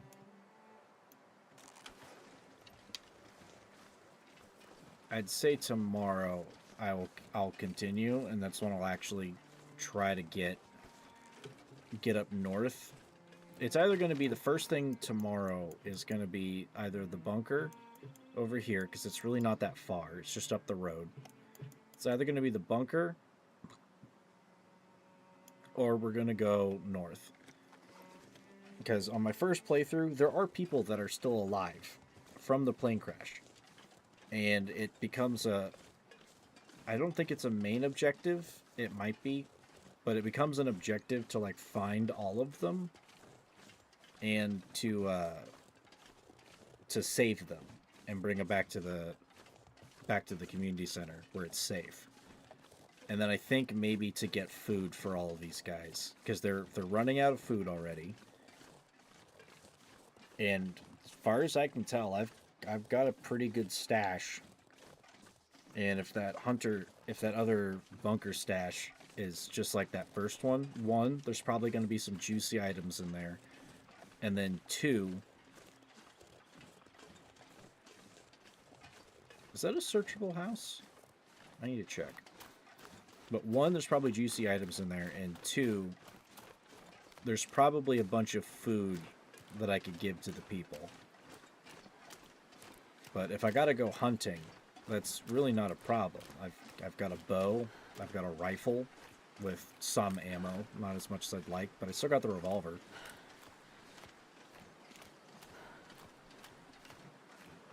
So I'm not terribly worried.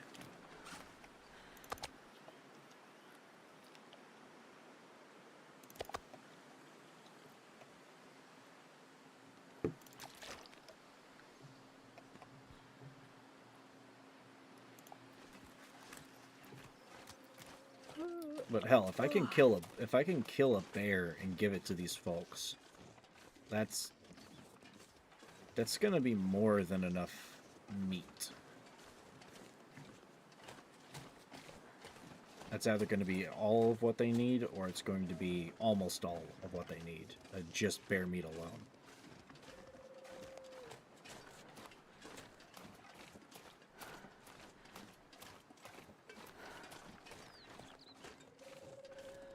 And from what I've heard, IRL, bear meat is pretty damn good. It kind of depends on what the bear's eating. You know, I heard most of this from, like, Joe Rogan and shit, but it's like, I kind of believe him because he is an avid hunter. Like, I almost want to try bear meat. I personally, I do want to try, like, elk and some of those bigger, like, deer-type creatures. But I also would really like to try a bear. Most exotic thing that I've ever eaten, like, food-wise, was, I'll keep the soda, just because it's useful. The most exotic thing I've eaten, food-wise, or animal-wise, is alligator, I would say. Alligator tail, specifically. That stuff was pretty damn good. It's like steak, except it's kind of oddly salty, but it's got a, it's kind of like if you had like steak, but with like a little touch of fish in there. It sounds weird, but it's actually some pretty damn good stuff.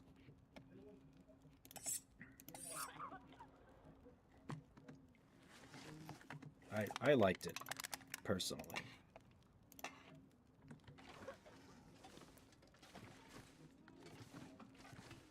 There's that other pry bar.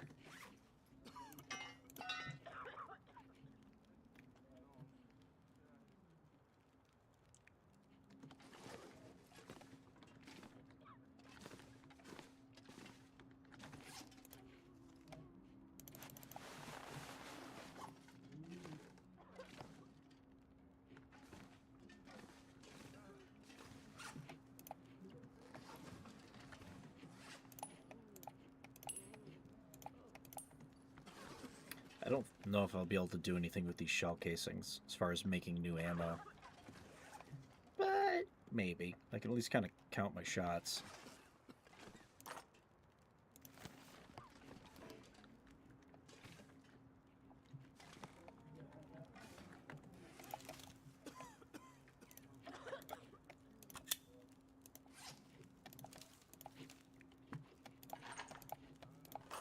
$15 rounds. 41 for the handgun. So we're not looking too bad.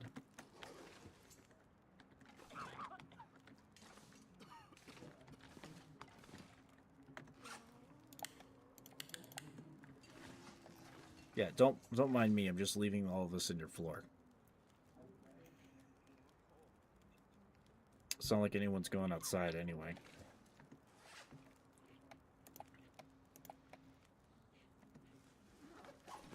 So, current gear set, and frankly, if the cold's not that big of a deal, I can just...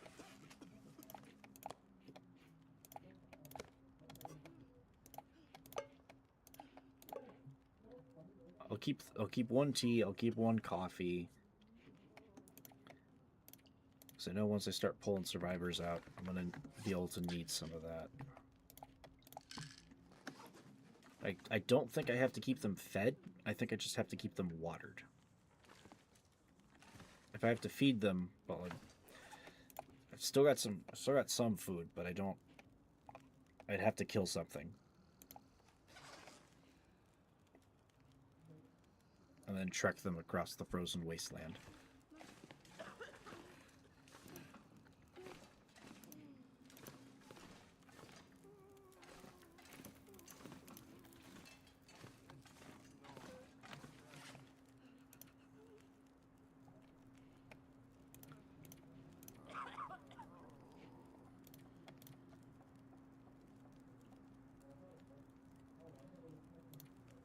I think I'll have to keep them warm too. So having some extra fire supplies isn't a terrible idea either. So we've got stuff stashed here. There might be something there in that house, and we'll probably have a bunch of supplies here. So we've got the main safe house, a second safe house, and a third safe house. I don't know about up here. If there's another bunker, I would put it up here personally.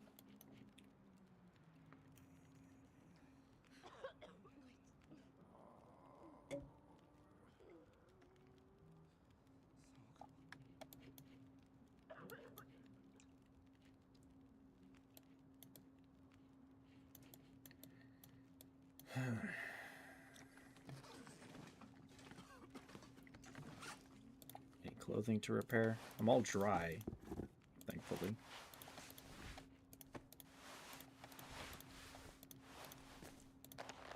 Okay, nothing to really repair. I wonder if I can get a second satchel and then get an extra 11 pounds. There's no moose around here that I've seen. But hunting a moose would actually be pretty damn cool. That might be like next chapter type stuff. Because the next chapter is like all in the mountains, and I don't know, that screams moose territory to me. And it's late game.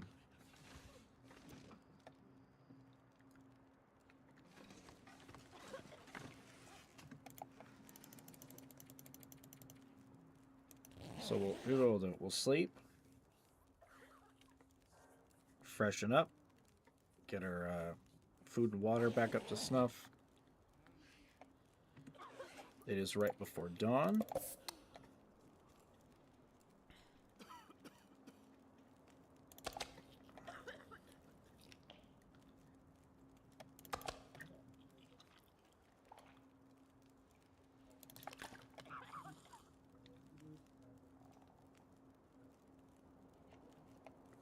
That's still plenty of water for a couple of days.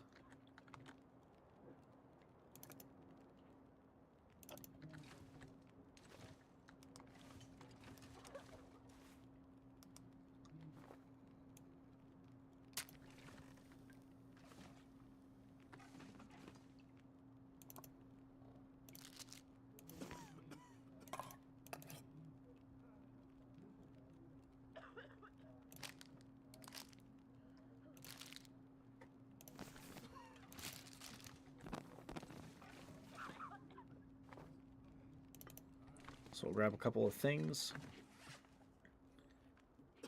So we've got a little extra food and maybe a couple more things. There we go. That should be more than enough to have to trek across again. In fact, the plan might be we go up here, we hit this house, we get the church artifact, and then we start doing this. We got plenty of supplies to last. I believe there is one survivor up here, and that's what engages the finding the survivors thing. So if we can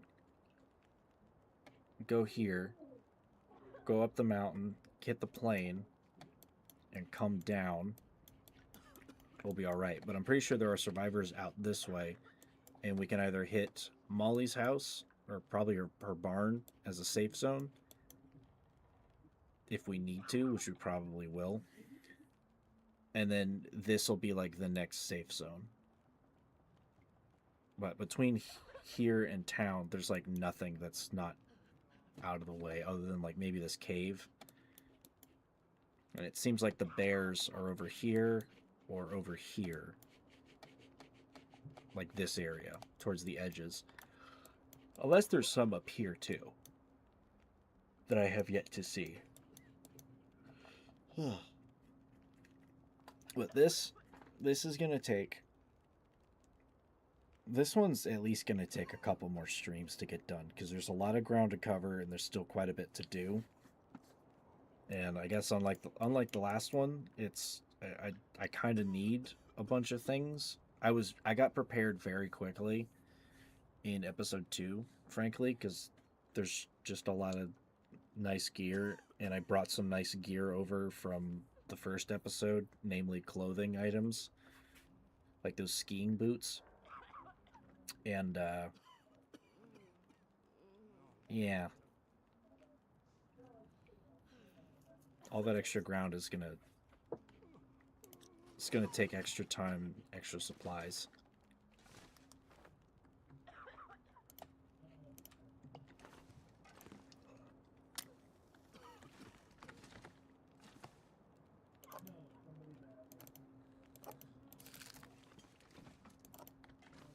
I'm just gonna take all the cans. I'll leave those there because those are dehydrating. Mostly dehydrating.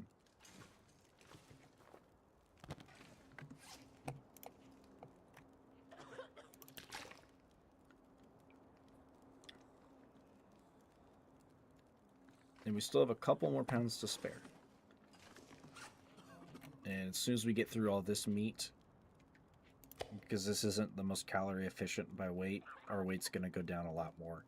So we'll be all right carrying all this extra food. So I think that's. Oh God, I'm getting tired.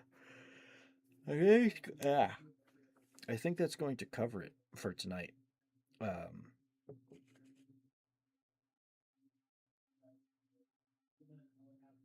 I'm trying to figure out how to pronounce that. Ilkol? Thank you, Ilkol, for showing up to the stream. It was a wonderful conversation. You have good taste in gaming. I hope my English was easy enough to understand. And you're either the first or maybe the second guy to show up in my streams that was Russian. It's cool. I like Russians. I don't care what's going on in the world right now. They're cool. And I hope to see you around again. You were fun. And I'll be on tomorrow about the same time, start time. I'll probably be going later just because it's my day off. And with how the weather's looking right now, there were some things I wanted to get done this weekend. Name outside of like stream stuff, like getting my yard done, but it seems like it's going to rain tomorrow.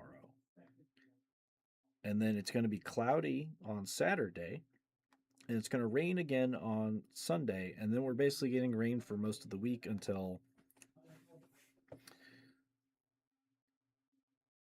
Thursday, Friday is probably going to be clear, and then Saturday we're probably going to get more storms.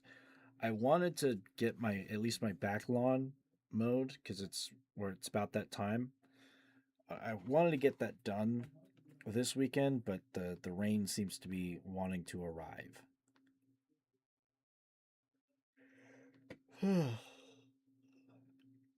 So, and my mower it's not old, but it's kind of aged, and I don't want to have that thing cut through wet grass, which is tougher. So I probably just have to do it after work next week sometime, and just probably on Friday.